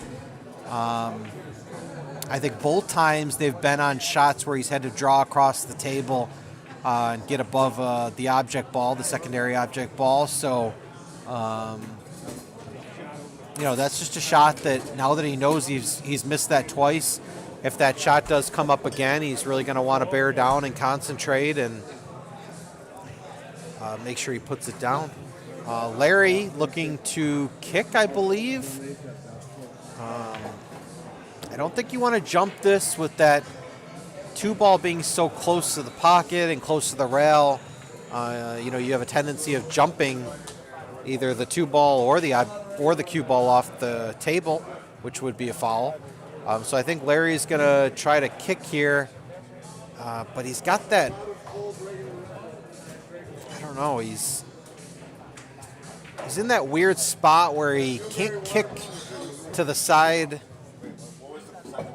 that he wants. He's going to have to kind of come behind it. Yeah. Kind of maybe tried to play the double kiss there. It could double kiss and go in, but it does not do that. And Steve's got a second chance at this 2-ball. Maybe come between the 10 and the 3. He does. Watch out for that side pocket. He's good. And I think he's going to want to draw this out. I don't think you want to flirt with the 6 or the 7. Draw this out right below the side pocket.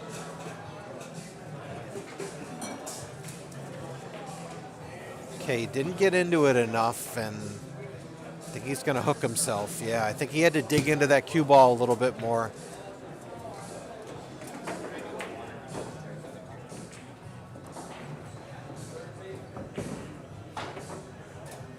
Okay, he can see the 4-ball. He's got a shot. He's going to have good shape on the 5. He makes it. He does. He's going to have to slow roll this.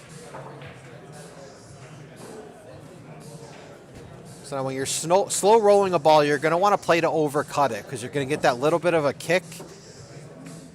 And he plays it well. He actually undercut that, but it flicks off the 9-ball and goes in. I think he did exactly what I said. I think he got a little bit of that kick when you slow roll a ball. You're going to want to play to overcut it.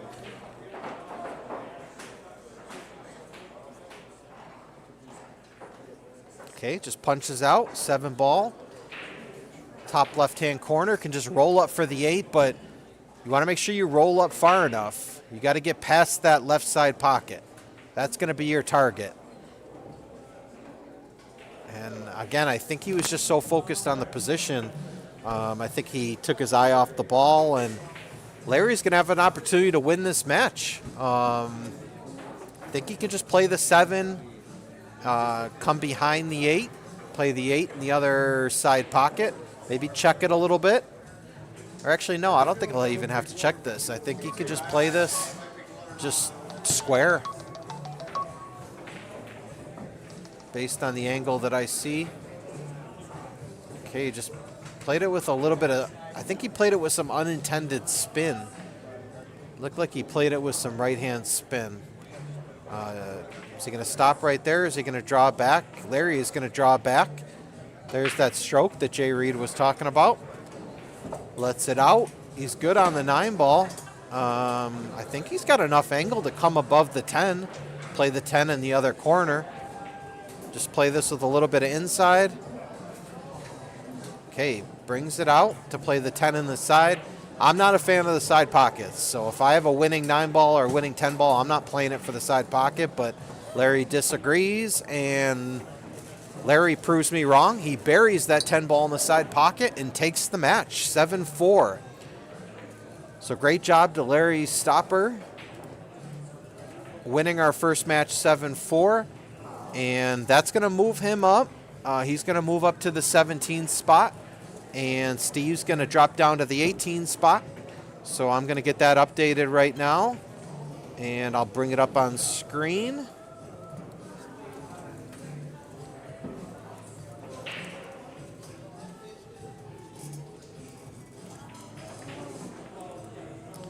And then we're also going to get Larry in here for a post-match interview.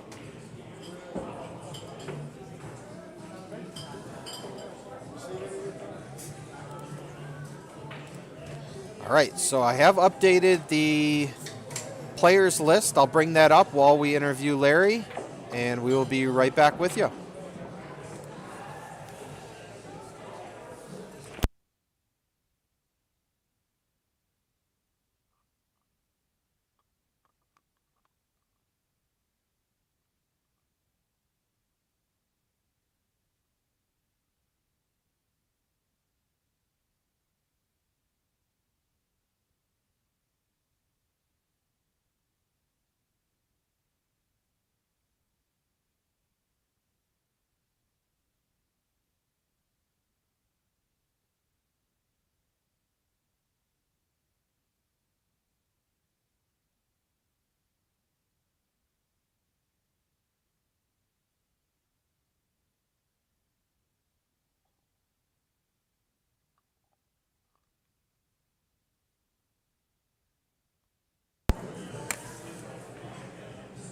All right, we are welcoming in our new number 17 player, Larry Stopper. Congratulations on your victory, 7-4.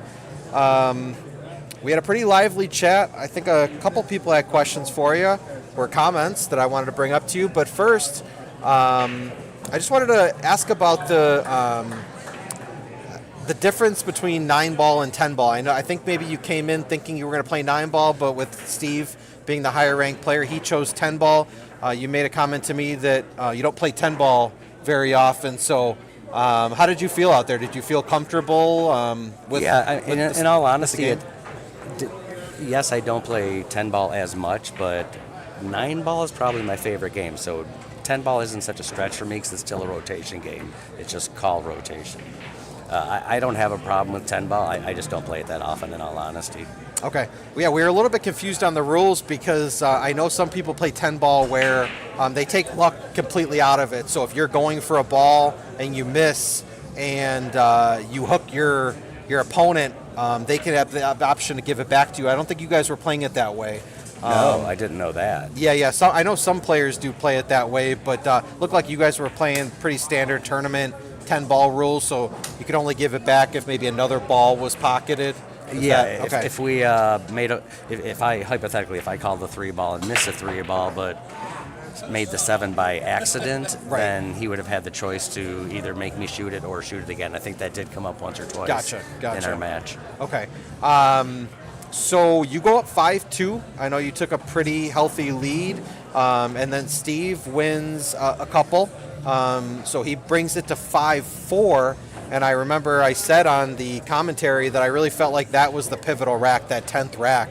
You know, going up 6-4, or if he ties at 5-5, I said whoever wins that rack is probably going to win our match, and you did win that rack. So when he cuts it to 5-4, what's going through your mind? Just exactly like you're saying. Okay. I was in a really good position, and then in fact, Steve and I were just talking about that, and I was like, oh boy, you just won 2 in a row. It's now 5-4. The reality is I need to win this rack. I can't. He's got the momentum right now, so I need to get on the hill. I can't let it get tied up. Gotcha. The other thing I think Jay Reed in the chat was commenting that he feels like sometimes you don't realize how much stroke you have, just as far as moving the cue ball. And I feel like I maybe even underestimated you a couple times. I thought you were going to kind of play some simple position shots, and you were moving the cue ball all over the table. I think maybe in the 10th rack, I think you had that shot on the 9-ball where I was like, he's just going to play this with a little bit of inside, come 1 rail, and you kind of banged it out 2 rails to come back up table for the 10. So yeah. How do you decide when you kind of want to play that simple position or you want to use rails and just kind of move the cue ball all over the table? Because I feel like you do both pretty well. I do, and thank you, Jay. I do appreciate the fact that you think I have a really strong stroke. I don't mean this in a conceding way. You would ask me that. I know that I have a pretty strong stroke. Yeah. And can really juice the ball if I need to. But I think to answer your question, it's more of almost every shot is situational, even though you initially have it mapped out. You may not get the angle you want on the 7-ball to get to the 8-ball the way you initially had planned it, so you may have to elect a different route. Gotcha. Couple more quick ones. So we do have another match coming up between Steve's other half, Amanda Zajac, taking on Dan Rizzo. Dan sits in the 13th spot, and Amanda is challenging him. She's sitting in the 15th place. Who do you like in this match? Maybe can we get a score prediction? Yeah, I'll definitely talk that out with you. I think I know them both well. They're both shooting really well. They both play position and pocket balls extremely well. I think no matter what happens in this match, it's probably going to be a hill, or maybe somebody might get 7-5 if that's what they're racing to, but it really should be a good, close match. I would probably favor Rizzo just a little bit, just because it's a 9-foot table where Amanda doesn't play as much 9-footers, just as Steve and myself were just discussing amongst ourselves. Yeah, no, I think that's good analysis. I feel the same way.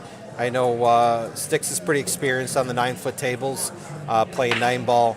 And then I guess we'll just leave it with this. So now you do sit in our 17th spot. I did update the list. So above you is Derek Bauer. And then that 15th place could change depending on this next match. But I guess between Derek and then maybe Amanda, if she stays in that spot, or Dan, who would you want to challenge? It really doesn't matter to me. I'll play anyone. Okay. I'd obviously like to go higher if possible. I mean, this last challenge, Derek was.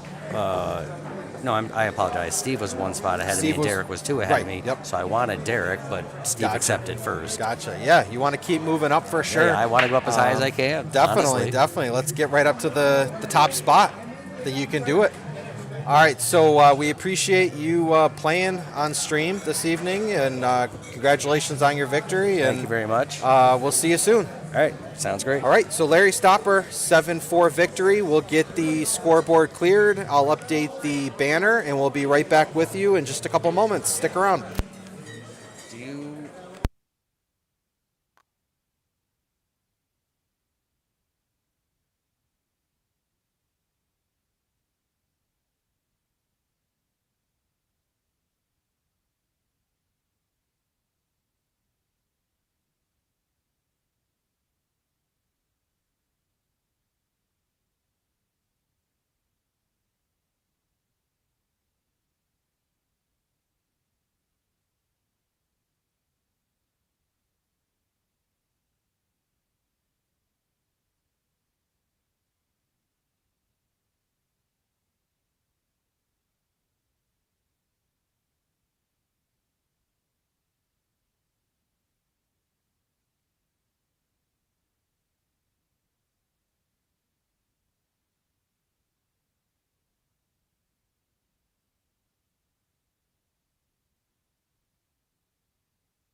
Okay, we are back.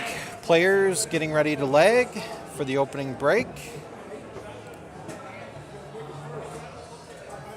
So as I said, this match is going to be for the number 13 spot. We have Amanda Zajac at 15, Dan Rizzo at 13. They are playing 9-ball.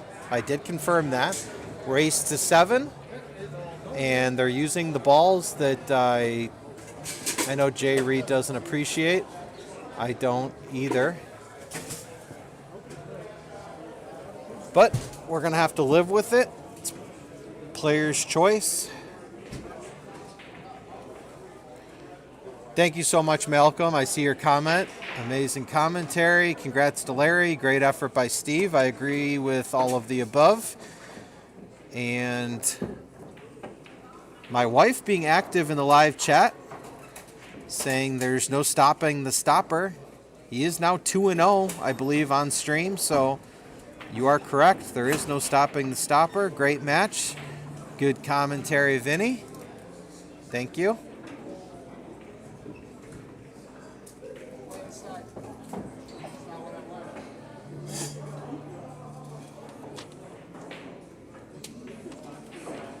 Jay Reed with a nickname suggestion for Larry, Scary Larry. All right, and we are ready to go here in our second match. We have Karen saying, come on, Amanda. Valerie also cheering on Amanda, so it looks like all of Steve's fans have stuck around. They're also cheering on Amanda.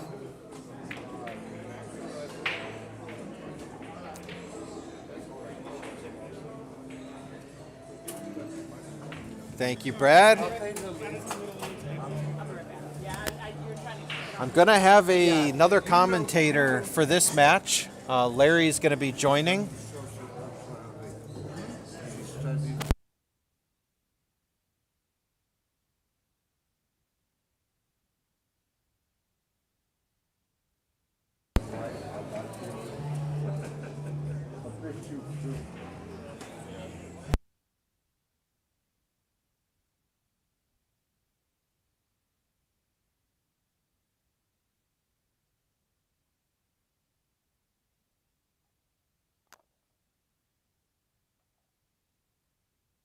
Okay, sorry about that.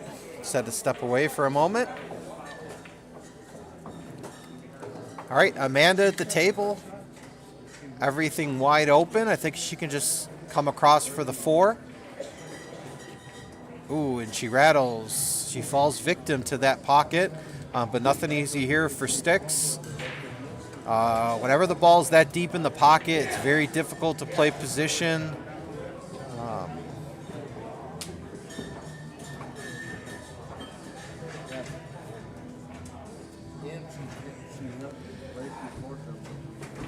All right, Jay Reed has come up with a drinking game. He knows these players well. He says every time Sticks plays a safe, your partner takes a shot. Every time Amanda rides the 9, he takes a shot.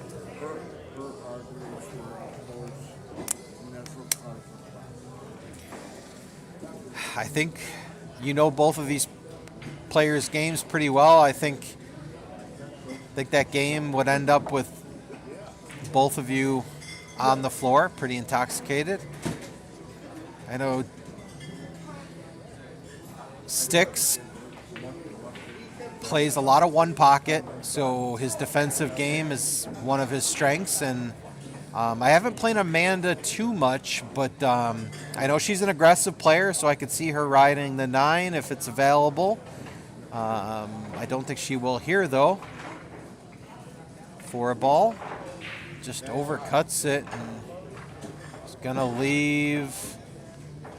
Ooh, I don't know if you noticed that, but that 8-ball was gonna block that 5. And is that the 5? Oh, that's the 5. That 8-ball was gonna come behind and block, but hit the spot and rolled backwards. All right, so Dan trying to pull this cue ball back. Leaves himself a good angle on the 7. It's going to lead to the 8. You just want to make sure you get down table enough. You don't want to leave a super tight angle on this 8 ball. You're going to have to move the cue ball to get back down for the 9. We're going to be joined here by Larry momentarily for some assistance with the commentary. Larry, thanks for joining. Absolutely, it's my pleasure. All right, we're in rack 1 right now. Dan Stop with draw a shot. yeah, just pretty simple 9 here. As brutal as that pocket can be, He's I don't think he's conceded. missing it. Amanda doesn't think he's going to miss it either. She concedes the rack, and Dan Sticks Rizzo takes a 1-0 lead.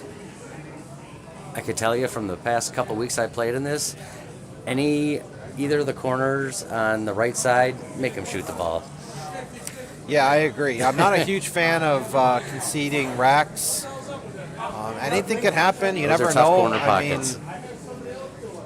mean, I know it doesn't happen very often, but when we saw Steve miss 2 ball in hand Absolutely. in that match, and you can always miscue, and That's my Yeah. forte, sadly. I've seen some funny things happen in this game where I wouldn't be conceding racks at all. But Amanda, They're playing 9, I like it. yep, they're playing 9 ball. Interesting, Dan breaking from the middle of the table. You don't see that Into too 2. often in 9 ball. But he's going to get a ball to go down. He's got to shoot over the 8 ball, but he's got a cuttable 1, or he could play a safe.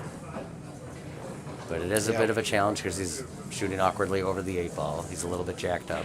We as were say. joking in the chat that Dan is definitely more of a defensive player. I think that comes from his one pocket. He'll be aggressive when he needs to be, but I feel like a lot of times if he has the opportunity to play a defensive shot, he'll play it because he knows he's pretty good at it. And I think we see it right there. Some players would have looked to cut that in. He was a knows great he can just shot. run that 1 ball and leave the cue ball behind the 3.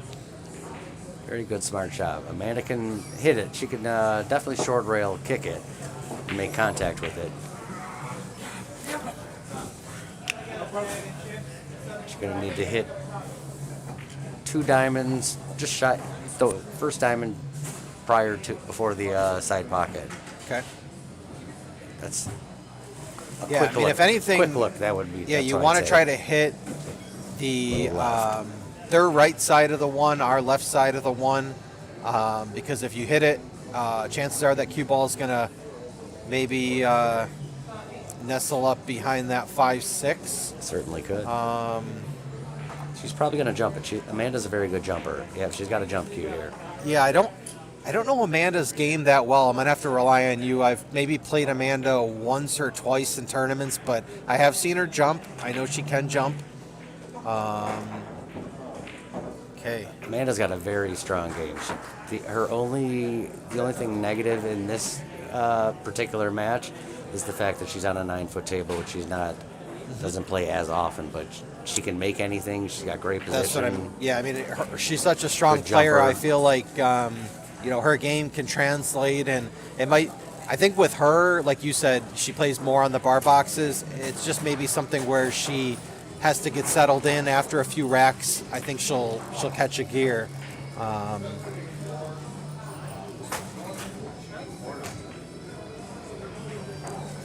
I Okay, noticed another defensive play by Dan there, Good and shot by Dan. yeah, he plays it well. Put him behind the 8 ball. Yeah, he also kind of broke up that 8-9 cluster a little bit, which if he gets ball in hand, All wide open now. yeah, it's wide open now. I know in the earlier match with you and Steve played a great defensive play where the 8-10 were tied up, and he played you behind the 10, and he broke up the 8-10. And Yep. Both of these opponents, Amanda and Dan, jump very well. I can't imagine them. Yeah, Correct. she's definitely jumping. correct. And same with Steve, her husband that I just played. He's a very good jumper as well. Yeah, all 4 players that we're featuring here tonight are good jumpers. You're a good jumper, Dan, Amanda, and then Steve as well. So he can make the 1 just enough. Yeah, he's going to go for this They're all one. pretty open. I like Dan's chance Yeah. here. Just So play 1, this 3, with a and 4 little right bit of there. inside to lengthen it out. You're going to want to play the 3 in that top left corner. Absolutely. It's got a natural angle to get on the other Perfect. side of the 4. Perfect. Now let's see if he uses an extension or a bridge here, or he just stretches over the table. I can get lazy sometimes where I have a shot I know I should use the bridge or use an extension, and I like to just stretch over the table. A lot of times that leads to a miscue or a miss. Do you have an extension, Vinny? I used to. I don't have an extension anymore. I just found myself, even when I had an extension, I was just too lazy to go back to my bag and pull it out. So I just got rid of it. I'll use the bridge if I have to, but if there's any way for me to avoid using a bridge, I'll do it. If I got to play left-handed, if I got to play one-handed. You're anti-bridge, huh? I'm anti-bridge. That's fair. Absolutely. Yep. I know we've talked about this in other versions of this, but what's in your arsenal? What do you shoot with, Vinny? So I shoot with Jacoby, all Jacoby. I have a Jacoby Q. I use a Jacoby Keelwood shaft, and then I use a heavy hitter, Jacoby The brake position, stick. he might be a little straighter than he wanted to get across to the 7. Yeah, he's pretty straight, but I think He'll be he's got a okay. strong enough stroke. I think he can follow this with some inside. You could definitely do that. He's going to just have to watch out for the point. You don't want to hit the point. You're going to You have don't to want to hit it too firm with a lot of spin because then the 8 can get involved. Yep. Is he drawing A little this out? stun right. Nope. Oh, no. Yep. He played wow. it. He really And stroked I think he's it. going to bump in and be perfect. Yep. Good I think break. he's okay.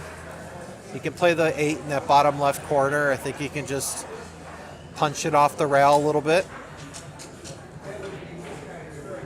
I'd probably just draw it back 2 or 3 inches and shoot the 8 in that corner. Yep. Yeah, exactly.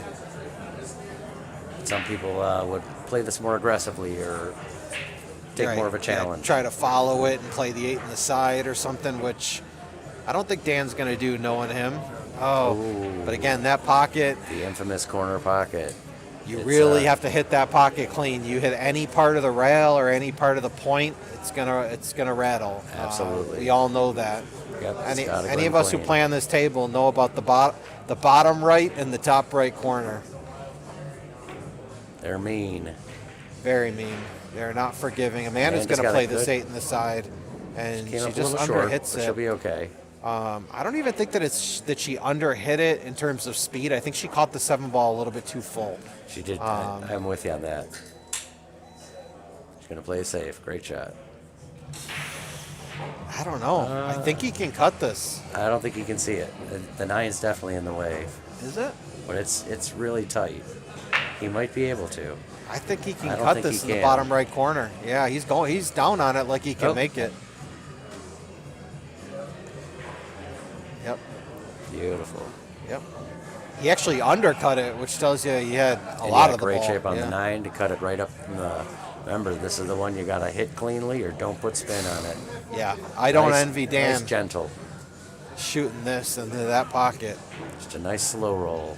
Unless he's going for the side. He is. Okay. Okay. See, that's where that monitor can be a little deceiving. It looked like that was a way tougher cut into that side pocket, but It's hard to see how much rail we're looking with here Yep, on the exactly. screen. Yeah, the rail blends in with the bed of the table. Extremely well. Yeah. But either way, Dan takes a 2-game lead on Amanda, trying to protect his number 13 position on the Buffalo top players list. And just another quick shout out for our Saturday tournament. We have a tournament here every Saturday afternoon. I know this Saturday is Scotch Doubles. I know that's a tournament that you play in pretty often. Absolutely. That's my favorite tournament here. Is it? Yep. Okay. What makes it your favorite tournament? It's just such a different format in the sense that all the other tournaments you play in, I personally play as a single. Mm-hmm. So when you have an opponent, when you have a partner and Yep. a teammate, it's just a different experience. Different vibe, yeah, absolutely. It also helps if you have the right partner. Correct. Now, who do you normally play with in those Scotch Doubles? Do you have a pretty built-in partner? Do you switch it up? I do now. The past 6 or 8 months, I've been playing with my buddy Haley Sousa. Okay. And she's a strong 4. And the first 3 times we played in this, we won it. We came in second. We came in fourth. So we play well together. So Haley's my partner. That's the thing. I feel like it's a little bit of a misconception. You know, if you're say a strong 6, it's like, you know, you think you want to try to find another strong 6, and which I don't think is a bad idea, but sometimes it's better to find a stronger lower level player, like a strong 4. You might be getting a game or 2 if you're playing that. Work out so great. You know, those higher skill level. Yeah, absolutely. Teams. I've played. I've played in this with probably about 10 different partners, and just like you're saying, I've had some that are higher, and I've had some that are lower. The benefit to the lower ones is, even though they generally don't shoot as well, technically, you generally will get games because your skill level isn't maxed out. Yeah, a lot of times you'll look at the results of those Scotch doubles, and it's not always a 12 who wins it. You know, you'll see 10s, you'll see 9s. We have 9s to play in this that do pretty darn well. Absolutely. In fact, Amanda and Jessica, I think they might be a 9 or 10, but they've been placing pretty well. Yeah, They're we have a strong Jessica team. in the chat. I know she's been watching, so maybe she can confirm what skill level they go to. Those ladies are a formidable team. Absolutely. If you are interested in the Scotch doubles this Saturday, doors open at 11. We start at noon. BCA rules. We did mention the max skill level is 12. We're capping the teams at 16, and it's $50 per team. Got a pretty open, easy spread here. The only difficulty I see is getting from the 6 to the 7, and then from the 8 back to the 9. What are you doing here from 5 to 6? It looks like he's pretty straight. He is straighter than he'd like. I think he's got a. He's gonna have to draw it. He's gonna have to. Yeah, he's gonna have to draw it maybe with like a little bit of inside. I would hit inside left. I would hit draw left. So if it gets to the rail, spin it it off spins the rail. back. Yeah, that works out great for the corner. Yep. He's got a good angle to get on the 7. Yep. Now the key with this, based on where the 8 ball is you don't want to get a really huge angle on the 7. You want to try to kind of draw it back close to the 9, so you have more of a flatter angle. And I think he almost wishes he had a little bit more of an angle on the 6, because he's going to have to hit this firmly to slide over, and that's a tough pocket to hit firmly into with English. Dan's got a great stroke, so really good, really nice shot, and he's perfect. He can just follow this forward. 2 rails out of that corner. You want to leave yourself a good angle on this 8, because if you get straight on the 8, you're going to have to play short side on the 9. So you really want to just try to get like middle of the table on this 8 ball. So you're saying top left. That's what I would have done. I would have done bottom right on that. See, I don't like it, because now look where. See, like if you're playing it forward, your chances are you got a better chance to get an angle. Better chance of getting that outside angle. Absolutely. Because you got a bigger area on the table. If you're coming backwards, you're going to have to really kind of stroke it to get it out for the 8. Now he's going to have to come short side. Now he's just going to have to draw it like a champ. He's got a good stroke. Yeah. Came up I think ideally you wanted to be in the middle of the table and then play it to come back to play the 9 in the left corner. That's definitely a better path. You're right. All right, a good opportunity here for Amanda. Do we have any polls going, or did we for my match? We did, and the voters were incorrect. Amanda, come on. They had Steve Zajac at 76%, you only at 24%. Let's end that poll. Let's start a new one. On that note, I will give credit to my friend Ron Wishman. He oddly forecasted to me that I was going to beat Steve 7-4, which is exactly. I predicted 7-5. Oh, did you? Would win, so I was close. You were close last time too. I know. You're I'm pretty good with the predictions. Are you from Vegas, Vinny Sox? No. And my FanDuel account is at 0, so clearly I don't predict everything well. It's because you use a different app. We know. Yeah. So Amanda's all right, Dan's got a good chance to go up 3-0 here. And he does. Amanda's got to find her stroke now. You don't want to go down 4-0. She's got to find a way to win this rack. So it might be a little pointless to put up a poll here with Dan up 3-0, but I'm going to do it anyway. So let us know who you think is going to win this match. Do you think Amanda can come back down 3-0, or do you think Dan is going to take it already with a 3-0 advantage? And Jessica confirms that they're an 11 when they play Scotch doubles. Are there any questions or comments that we need to address or would Nope. like to discuss? Anybody have any questions or any topics they'd like to talk about or questions Yeah, about let's get pool? active in that live chat. If you have any questions, comments, feedback, we'd love to hear from you. Advice on shots, We recommendations. did a check-in earlier to see where everybody was watching from. We had people watching in Chicago, Oh, nice. Rochester, Lakeview, New York, Westfield, close to the PA line, home of Welch's, I think grape juice. That's Jay Reed. And yeah, we were pretty spread out. We had some people in the South Towns, Orchard Park. I'm sure we had people in Buffalo. Okay, strong break there by Dan. A reason that I'm not a huge fan of the Magic Rack is you and I have spoke about this before. They just broke, and the 9-ball stopped on the Magic Rack and then rolled back about Yep. a half an inch because of the plastic of it. Yep. Yeah, I mean, there's definitely some pros and cons. I think that obviously you're going to break a little bit better using the Magic Rack. Definitely it ensures racks it a better. tighter rack, but Tighter for sure. then you got to navigate removing it from the table. And okay, he undercuts that. All right, I think this is Amanda's opportunity. I mean, you're down 3-0. You got 7 balls on the table. Everything's wide open. You got to get out here. For me, Definitely has a good chance. here. playing this 2 rails, bottom left. Yep. Just get between the 8. Nope, See, she tried to come 1 rail, but then you're bringing that 9-ball into play. I think Yeah. you want to try to go around the 9. I was with you on that positioning for sure. Definitely, Vinny. Yeah, for me, if I have the opportunity to use rails and try to avoid bumping balls, I'm always going to use the rails. But she's okay here. Now she can definitely Either just draw play it this or off. top left. Yeah, she can just play this off the top rail. Good stroke. Good stroke. She's not going to scratch there. Nope. Great shot. Good shot. A little straight. All right, Amanda. Nope. I think she can follow this. No, she's drawing it. She's going to draw it.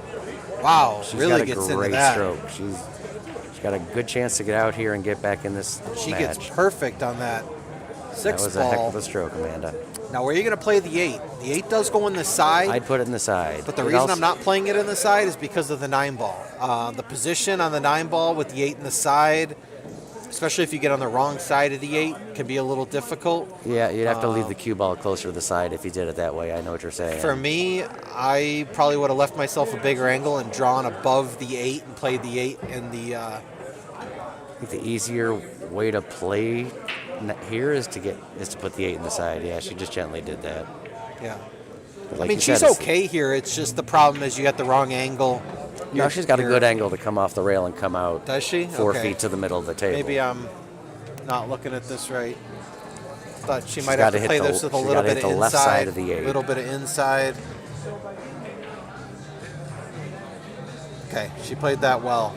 That was a tester. That wasn't Yep. as easy as it So looked. is this, and we've said this is not a fun pocket to shoot a ball into.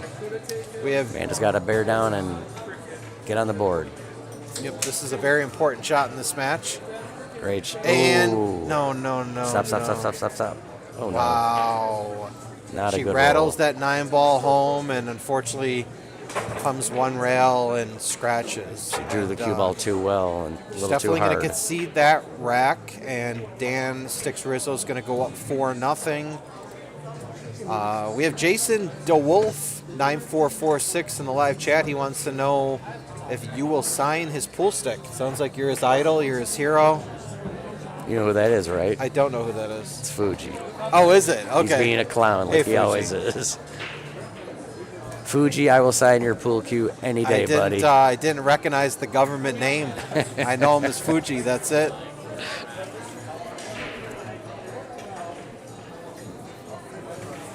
Karen, disappointed in that scratch by Amanda. I know she's pulling for Amanda after pulling for Steve. That was unfortunate and a really bad roll. She was just about to get on the hill. I'm sorry, get on the board. Yeah, now Dan with a 4-0 lead. Very difficult, but this is one of those things you just got to take it one rack at a time. You know, you can't get it all back at once. You know, you just got to focus on your next shot. But the thing about 9-ball is it's a momentum game. It's a fast game. 4 racks is nothing. You can easily come back. Absolutely. I was just about to bring that up. Just don't get ahead of yourself. All right, the 6 ball's in pocketed. He's got a good chance, good shot at the 1, and the 2's hanging there. Ooh. Yeah. It's 1, tough 2, to and see 3 how pretty simple. How big of a cut he's got on this 1 because he'd like to hold it for the 2 in the side. And He's looking just at the slow roll table and come live, about 2 feet off the rail, I would think. that might be tough to slow roll. That 1 ball is pretty tight on the rail. Is it? So And the screen I don't know looks if like he it's can. off an inch or 2. If not, he's going to have to try to come down and back. See if you slow roll it. Yeah, that's what's going to happen. You're going to.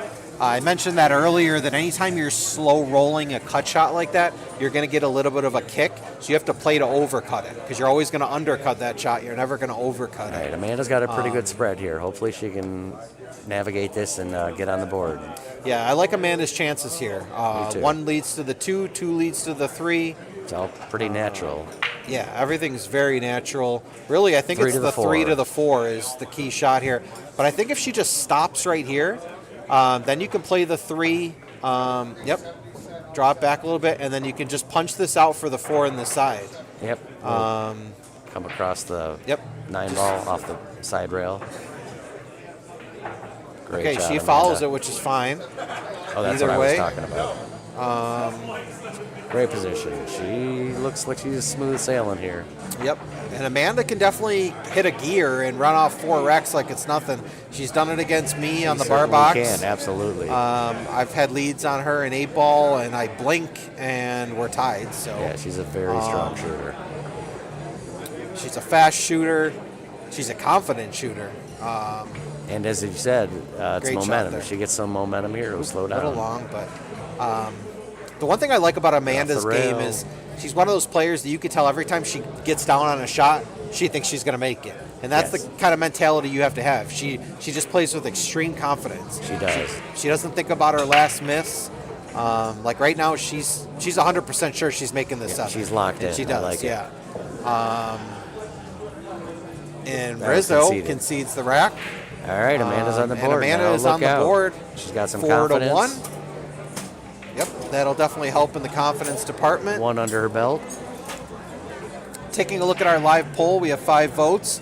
Amanda sitting at 60%. Dan Sticks Rizzo sitting at 40%. Keep those votes coming. And as we've said, this is a momentum game, so Amanda could come off with 2 or 3 racks here. You never know. Absolutely. Now, do you have any idea what type of equipment either of these players use? I don't. I know that Amanda has Josses. Okay. I'm pretty sure Riz has Predators, but Okay. I'm not 100% sure. That's the one thing is into pool as I am, and I've been around pool a long time. That's one thing I've never gotten really into is the equipment aspect of it. I kind of just know what equipment I like, but I'm not, someone who's always looking for my next cue. And I am always- sporadically, just because I'm somewhat of a little bit of a collector. I know you have some pool players that like really geek out over the equipment. They always want to see what the newest thing is on the market, and but I Okay. did switch to Keelwood recently, and I'm happy about that I switch. love Keelwood. Okay, she plays a good push there. Yep, push out there. Dan could either bank this, cut it, or play a safety on the 1. I think Dan's going to play a safe. I think he's going to come off the left side of the 1 with some bottom left, try to come behind the 8. So he's going to come 2 rails. That's a good idea. I like Valerie cheering on Amanda says, fantastic, keep going. Yeah, we want to get this match tied up. We want a nice competitive match here. Let's see if Dan plays the shot I think he's going to play. He does. I don't know if he's going to Good call, Vinny. Oh, he is. Yep. Amanda's probably going to jump this. I would bet dollars to donuts, as they say. I think she Although might. she might Could she be able to see see it? it clean. It's very difficult really to see on tight. the monitor. She's queuing like she can see it clean. Absolutely. And if she can make it, she's going to be coming right down for the... Ooh, she had it. She just rattled it. She hit that well. It's unfortunate. She did hit that well. So Dan looking to see if he's going to have to come across table or if he can just play the 3 in that bottom left. Because ideally, you want to play it.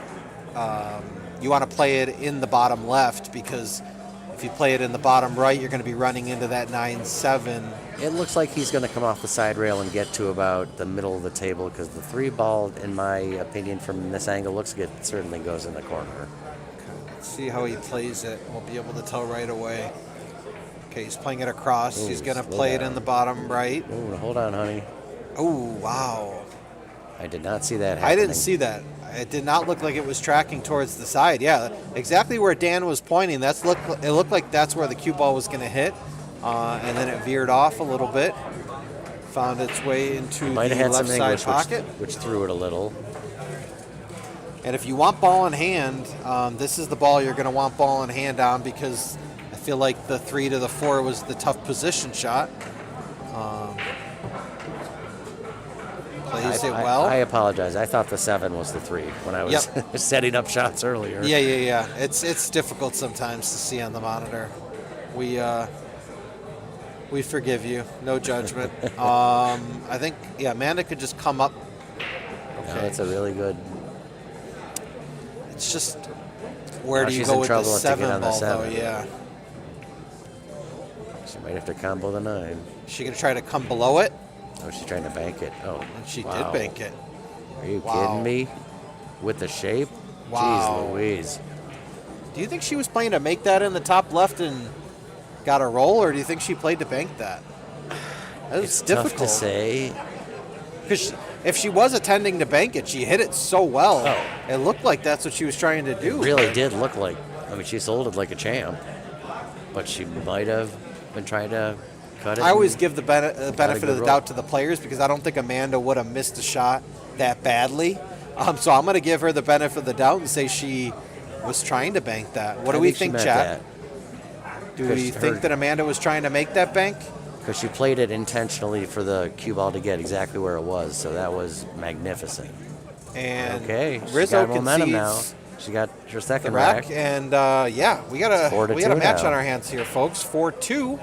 As Vinny has said a few times before, this is a very momentum-driven game. So absolutely, Amanda could definitely get on a little roll here. She's certainly back in it now. I like it.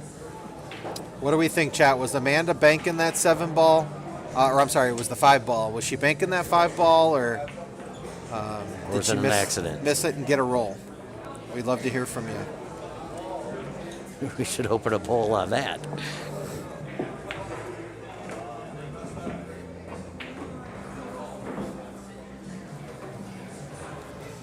All right, Amanda breaking off. Needs a good break here. She's breaking from our left, her right. Amanda's got a very good break. I'm not sure on a 9 foot. Oh, she scratched, unfortunately. The cue ball's going to find that pocket. The key here, does that 3 ball pass the 7? If it does, I don't think it does. It does not look Fuji like it. Fuji thinks Amanda was playing it. He says it was a 1 pocket shot. She was playing it the whole way. I believe it. Amanda's a strong 1 pocket player. If the 3 ball goes, it's pretty much connect the dots here. You just draw it. Oh, no. Oh, wow. That's the 3rd ball in hand we've seen. Was that ball in hand? It was. That's the 3rd ball in hand we've seen on stream tonight. That is rare. Brad Wesley says that he does not think she was trying to bank it, but she missed it good. I'll say she did. Mm-hmm. She had perfect position and pocketed it like a champ. Like a Wesley would. If anyone knows how to miss it good, it's Brad Wesley. All right. She's got some options here. You can play a safety or you can try to cut it. I think a safety is probably your smarter shot. But it might be early enough in the rack to say, you know what, I'm going to try to... Banked it. Might double it. Nope, doesn't have the speed. Short. Now this is definitely a safety play. Yeah, I think you come off the right side of the 1. and you just try to come behind the 7-3-4. Oh, that's a better route. Yep, yeah. I would have put the cue ball back there. Nope, I think you want to put the one ball. Yeah, she tried to play that shot, and the thing is, I mean, she probably didn't put it where she wanted, but when there's so many blockers down Absolutely. there, your chances are you're going to find, One of find a those safety. four is most likely going to help you out. Yep. Yeah, that was definitely a better path when I was looking. Oh, beautiful cut. Yeah. Oh, goodness. That pocket. Oof. Dan Rizzo falls victim to that top right-hand corner pocket, which has got us all at some point in our pool playing careers. Okay, Amanda, I think just can connect the dots here. I think the 3 goes by the 7. It's really tight. I'm not sure that it does. And if not, she'd have to get the cue ball between 5 and the 9. We'll know how she plays it. Okay, so it didn't go. Have to combo the 9. Now, I know Amanda's a pretty good combination player. She Probably certainly comes is. from her 8-ball experience. So I give her about a 50-50 chance of making this. And that's actually a pretty good percentage because this combo isn't easy. And Plus, just like that, you had a possible kiss off the 6, which could have helped you. All right. I don't think that 3 passes the 6. So I think you're going to have to play Safety's safe coming. here. For me, I'm cutting the 3 ball towards that corner pocket, trying to put the 3 behind the 6, and I'm putting the cue ball behind the 8, playing it Like with a that touch shot. of left. It's a good shot. Let's see what Dan elects to do here. I mean, I think that's pretty natural. You just play with a little bit of left, clip off the left side of the 3. Oh, he could make it. Okay. Well, forget everything I just said. It didn't look like it went. And he's pretty good. I did on love this your 4 safety, ball. though. Yeah. Definitely been a great path and a good shot. I think you can just draw this out. Okay, he's going to get a little 50-yard line, but with where the 6 ball is, you don't mind having a decent angle. I think you're just going to play this with a touch of right, and you're going to want to come between the 7-9. Might even be able to just play this natural.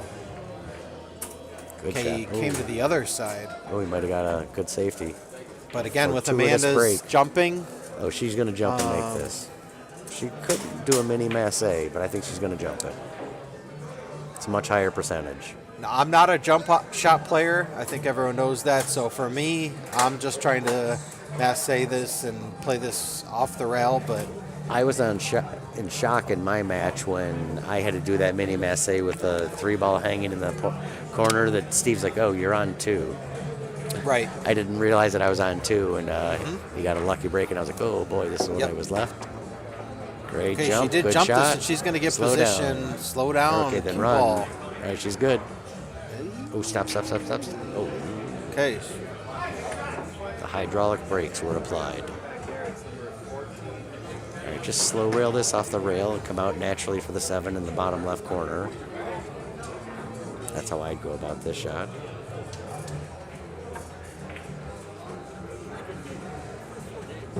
Okay, she hits it Worked good. out pretty well. I would follow it and put the 8 in the side. So it's just a stop shot, then you got the 9 right there. I'm not a side pocket player. That's just how I was taught the game. Is you Draw always this play a for little? corners, and she did the same.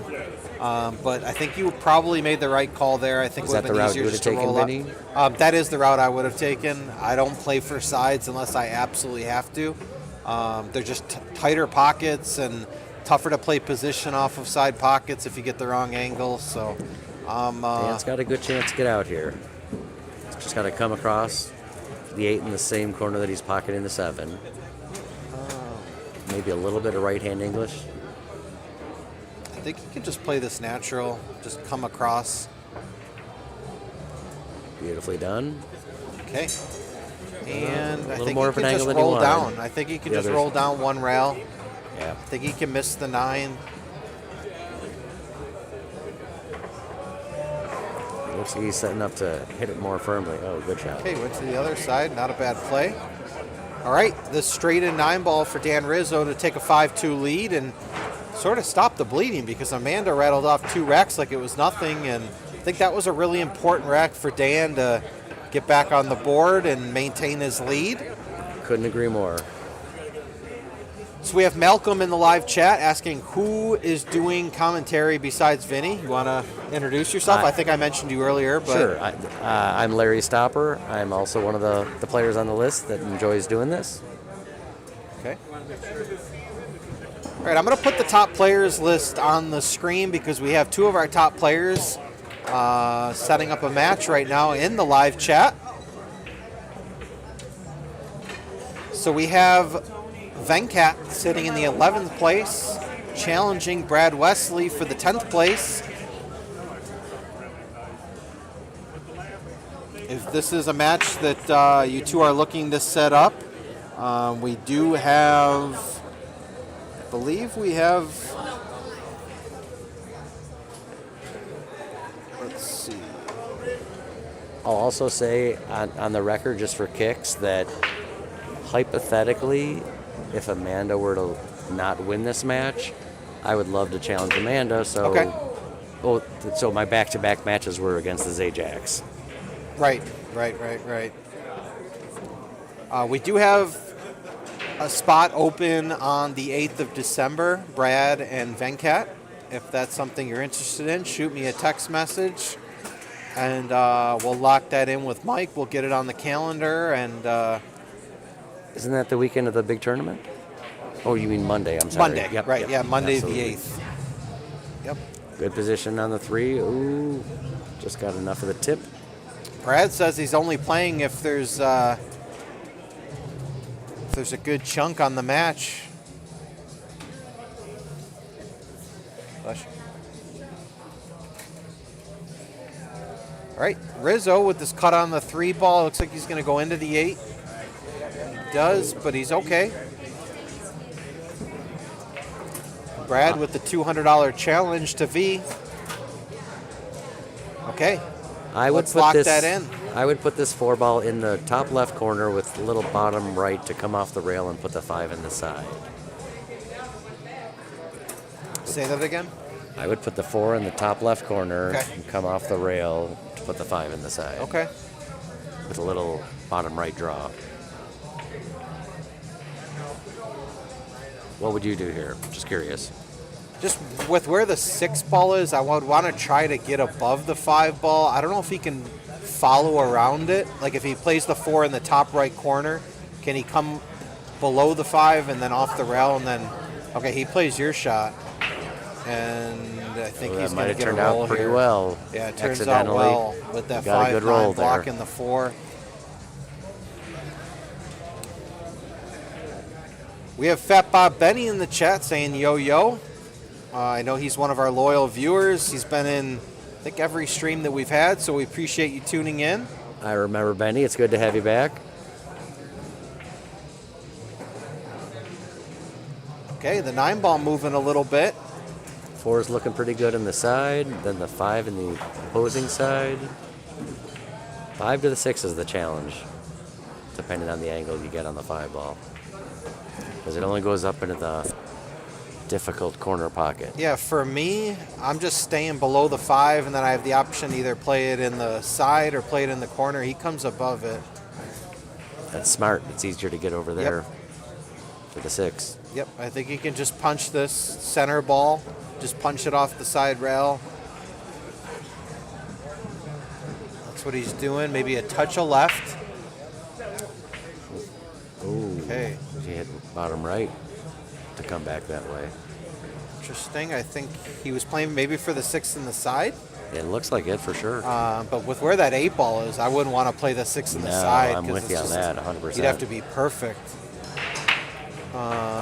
Could cut is this in a or put the safety safety play? behind the 8. Ooh, No, stop. Not a good roll. Yeah, just Tough break. she was trying to cut that 5-ball and leave it behind the 8. She just hit it a little bit too full. She did. Just carried into that corner pocket. So let's see what Dan Rizzo can come up with here. Again, I would not play the 6-ball on the side because that 9 ball blocking the 8, you got to get in a perfect spot for that you 6 have to on be the so side. specific your position. Yeah, so I'm just playing this, bringing it back. I'm trying to play like center of the table. To make it easier, I would honestly put the cue ball behind the 5 and put the 5 into the side so I could follow it. That's not a bad play, but again, he's playing. in love with that side pocket shot, Vinny. I think he's going to have to. This might help him because it gives him the angle to bring the cue he's ball inside out. the 6. He could play this in the corner too and just follow down. If you cut this in the side, he's looking in the corner. Yeah, see. The way he was aiming the this ball. gets touchy. That's why he stood up, because with playing the cue I ball think where it's it in is, the way. He looks like he's going for it though. I think That's he can tight. just- Oh, Yeah, good shot. Position. I think we called it. You had to be so specific. Yeah, I think you had to play that 6 ball up in the top right corner. I think you can only see about 60% of this ball, maybe more. I don't think you can make it. But I know this is a doable rail first shot here. I think if you hit it a little bit below that second diamond, I think you're okay. You can also aim a 1/4 inch to the left and use a lot of right English to try to throw it in. Oh, good smart safety. If it gets to the far right. That's still pretty good. Like you said before, distance is a great safety mechanism. Yeah, absolutely, yeah. It's always a good rule of thumb. If you can't get the hook, play distance, because distance is your friend. It's a very makeable shot, but it's tough with the distance. This is a shot that Amanda excels at, though. She can make pockets these. balls very well. Overcuts it. Another 1 pocket shot. Oh, she's not going to like that. And leaves him hanging for Dan, and be very, very shocked if he doesn't get out here. Yeah, we'll and just make put it him on the 6-2. hill. He's got to focus here, so he gets on the hill. Doesn't give her a chance to get back in this. Okay, he's good. Now again, this is definitely one of the more brutal pocket. Ooh, That's an interesting concession. that is very interesting that she conceded that rack. I did not see that coming. It was I feel like it was a straight shot, and it wasn't difficult, but that's a tough one to just give. yeah. You had 4 feet between both of the balls. I know I'm guilty of this. I don't like to concede racks, but I find myself sometimes conceding racks if I'm frustrated with myself. If I don't feel like I'm playing well, I miss a ball, I'll sometimes, just out of frustration, I'll concede. Not saying that that's what Amanda did there, but I agree with that, though. I know a lot of people are in the same mindset. Yeah. When you get frustrated when you miss a shot, you know you shouldn't have missed to lose the game. I know You're like, some people. Screw it, you win. I feel like concessions now are such a trend that sometimes you'll be playing somebody and they're almost shocked when you don't concede a rack. And a lot of times I'll tell them, I'll say, normally I would never concede a rack. The only time I do concede a rack is if I want to punish myself. If I feel like I should have got out and I want to punish myself, I'll concede. But I'm never just going to concede because, especially into that pocket, the amount of times I've seen people rattle 9 balls into that bottom right corner pocket. These guys, when I was playing every other shot, they're launching balls off the table. All right, 6-2. I didn't mark that. So Dan Rizzo is on the hill and looking to break from the left-hand side, and he breaks and scratches and all balls wide open here. So this is I feel like this should be a pretty quick rack. I think Amanda will run through these balls in short order. Just the 4 to the 5 is a little bit tricky, so she's looking immediately to see where she wants to get on the 4. The 1-3 are chip-ins.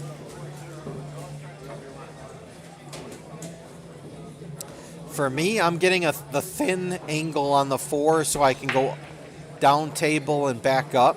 Oh, I'm sorry. Is that the 7? Oh, that 4 was the 2. Okay. Okay, now she's playing the 3. Looks like she's going to go into the 5. She wants to make sure she goes into the thin side, so she comes out on the other side of it. Okay, she was able to avoid it. Great angle here on the 5. Just one rail down table, touch a left.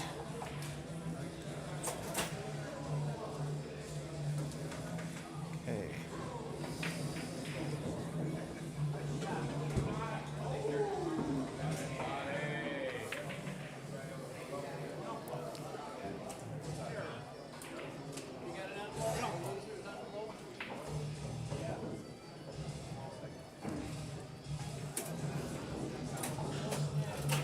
I will not be here on the 15th of December, so we can either do...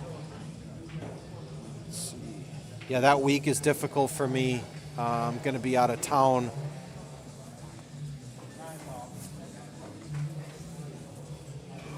All right, Amanda. Tricky shot here on the 8. Looks like she's going to go 3 rails.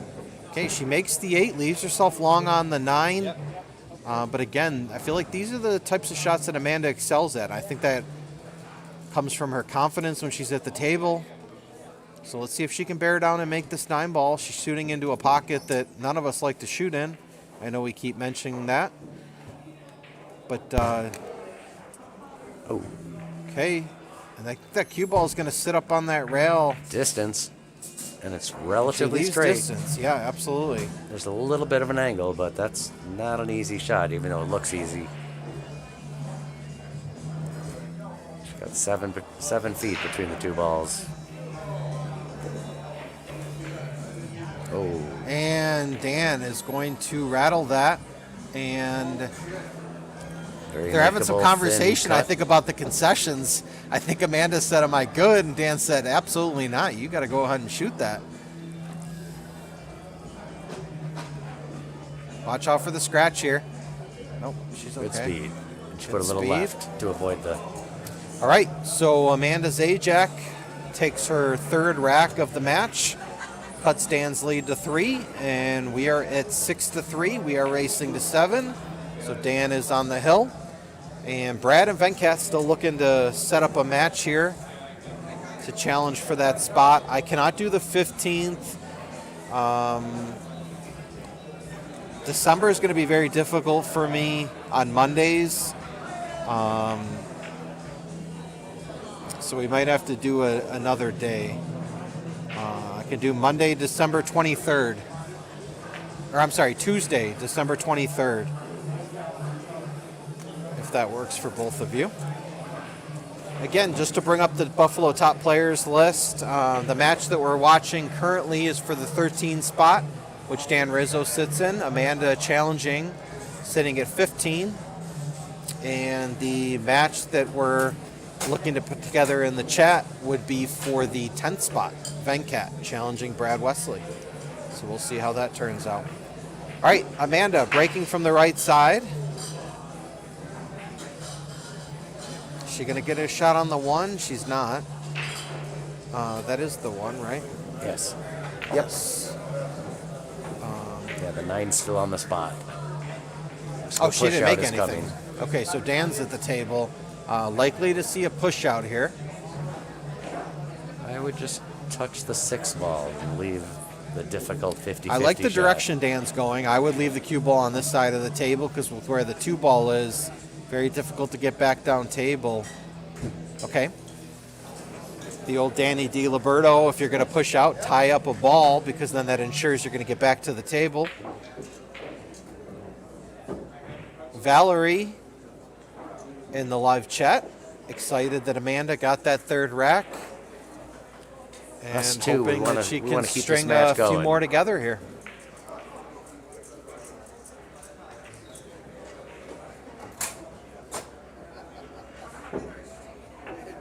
Oh, great shot. Oh, almost. Definitely makeable on the side. It looks like it was going to be beautiful.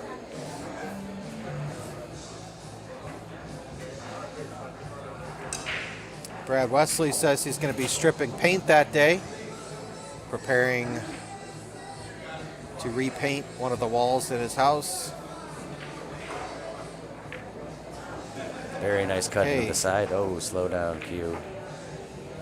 Oh boy, that's worse. As crazy as it is, I think he can see an edge on that 2 ball. No, No, he the can't? corner, Maybe the, not. the tip's definitely in the way. Is it? Okay. So is the 6 ball. Is he going to try to come off the other point, That's or what is I he would going do. to try I'd to play kick the other up point table? shot. That'll be a fun one if we get that on video.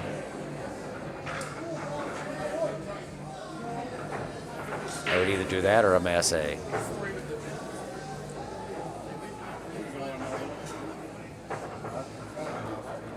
But either way, it's not a good place to be right now. He's trying at the tip. Oh, he hit the 6. Almost. Good try, Dan. Okay. Everything wide open here for Amanda. I've seen her get out with less, so I would be shocked if she doesn't get out here. Really, I think it's the 2 to the 3 is probably the difficult shot, and she has ball in hand, so she has her choice. If the 3 goes in the side, I think you can just play this back. Goes in either side. I think she's going for the... She might be going for the bottom right corner. Oh, no. That didn't turn out great, unfortunately. Can she see it? So, looks like She's she might be banking able it. to see it. Banking across side. Oh, wow. Oh, she could cut it. What do I know? All right. So Dan with an opportunity to close this match out and win 7-3. Balls are spread open pretty well. Just need to lock in and make your shots. Good strokes.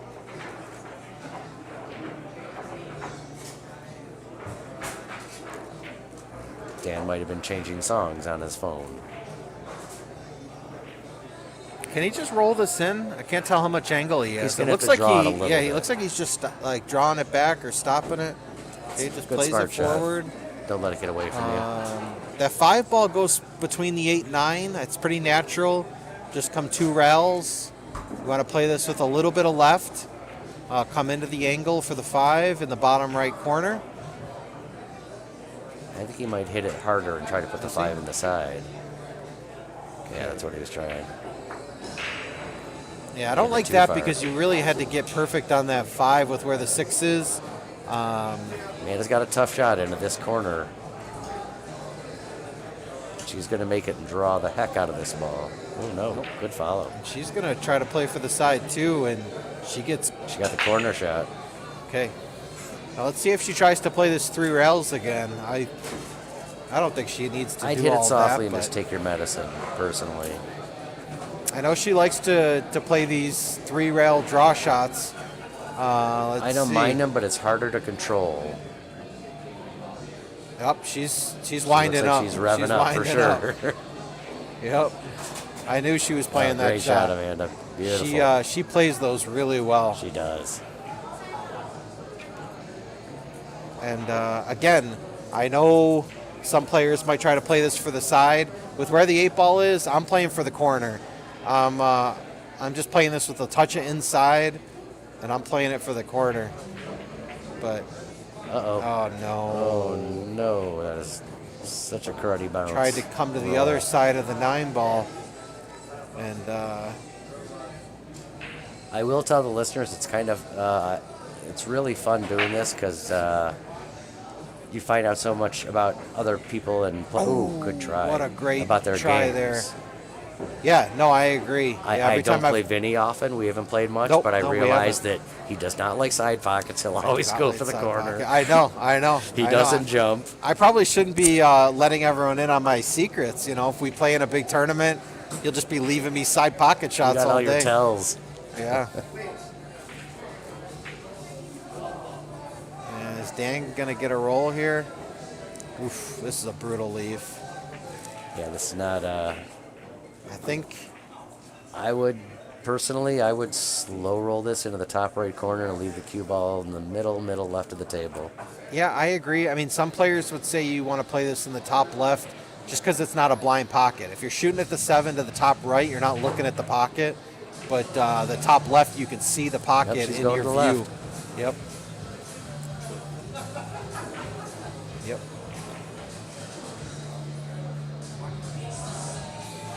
All right. Dan's got as good of an opportunity as he's going to have to close out this match. 7, 8, 9, everything pretty much connects here. The only problem is if he were to put the cue ball behind the 9 accidentally, which he did not there. That's a great shot. Now just draw it off the back rail and the side rail to the left corner. Okay. He's okay.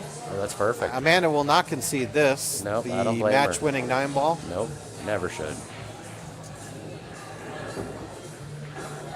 And he buries it. So Dan Rizzo takes the match 7-3. We will bring Dan in for a quick word. If you have any questions for Dan, any comments, pop them in the chat, and we will make sure we relay them.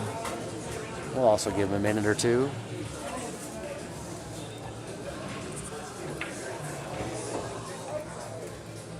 And our poll came out 50-50. So we had 50% of the people watching thinking that Amanda was going to win and 50% in favor of Dan Rizzo. Jay Reed commenting, nice job, guys. Complimenting both players for a hard-fought match.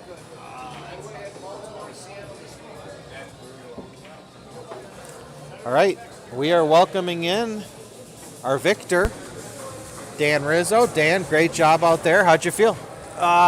I felt all right. I started out all right, and then I kind of lost focus there in the middle. Had a couple balls skid on me that... Okay, that's what you were telling me. Yeah, Because you motioned over to me at one point, but I couldn't understand what you were trying to say. Yeah, we had a couple of them out there. Both of us did. Okay. You know, it's tough to overcome that stuff. You got to mentally forget about it and, you know, keep going and Yeah. The not let it bother you. The one thing I was going to ask is sometimes it's easier to play a player if you have some history with them, you know their tendencies.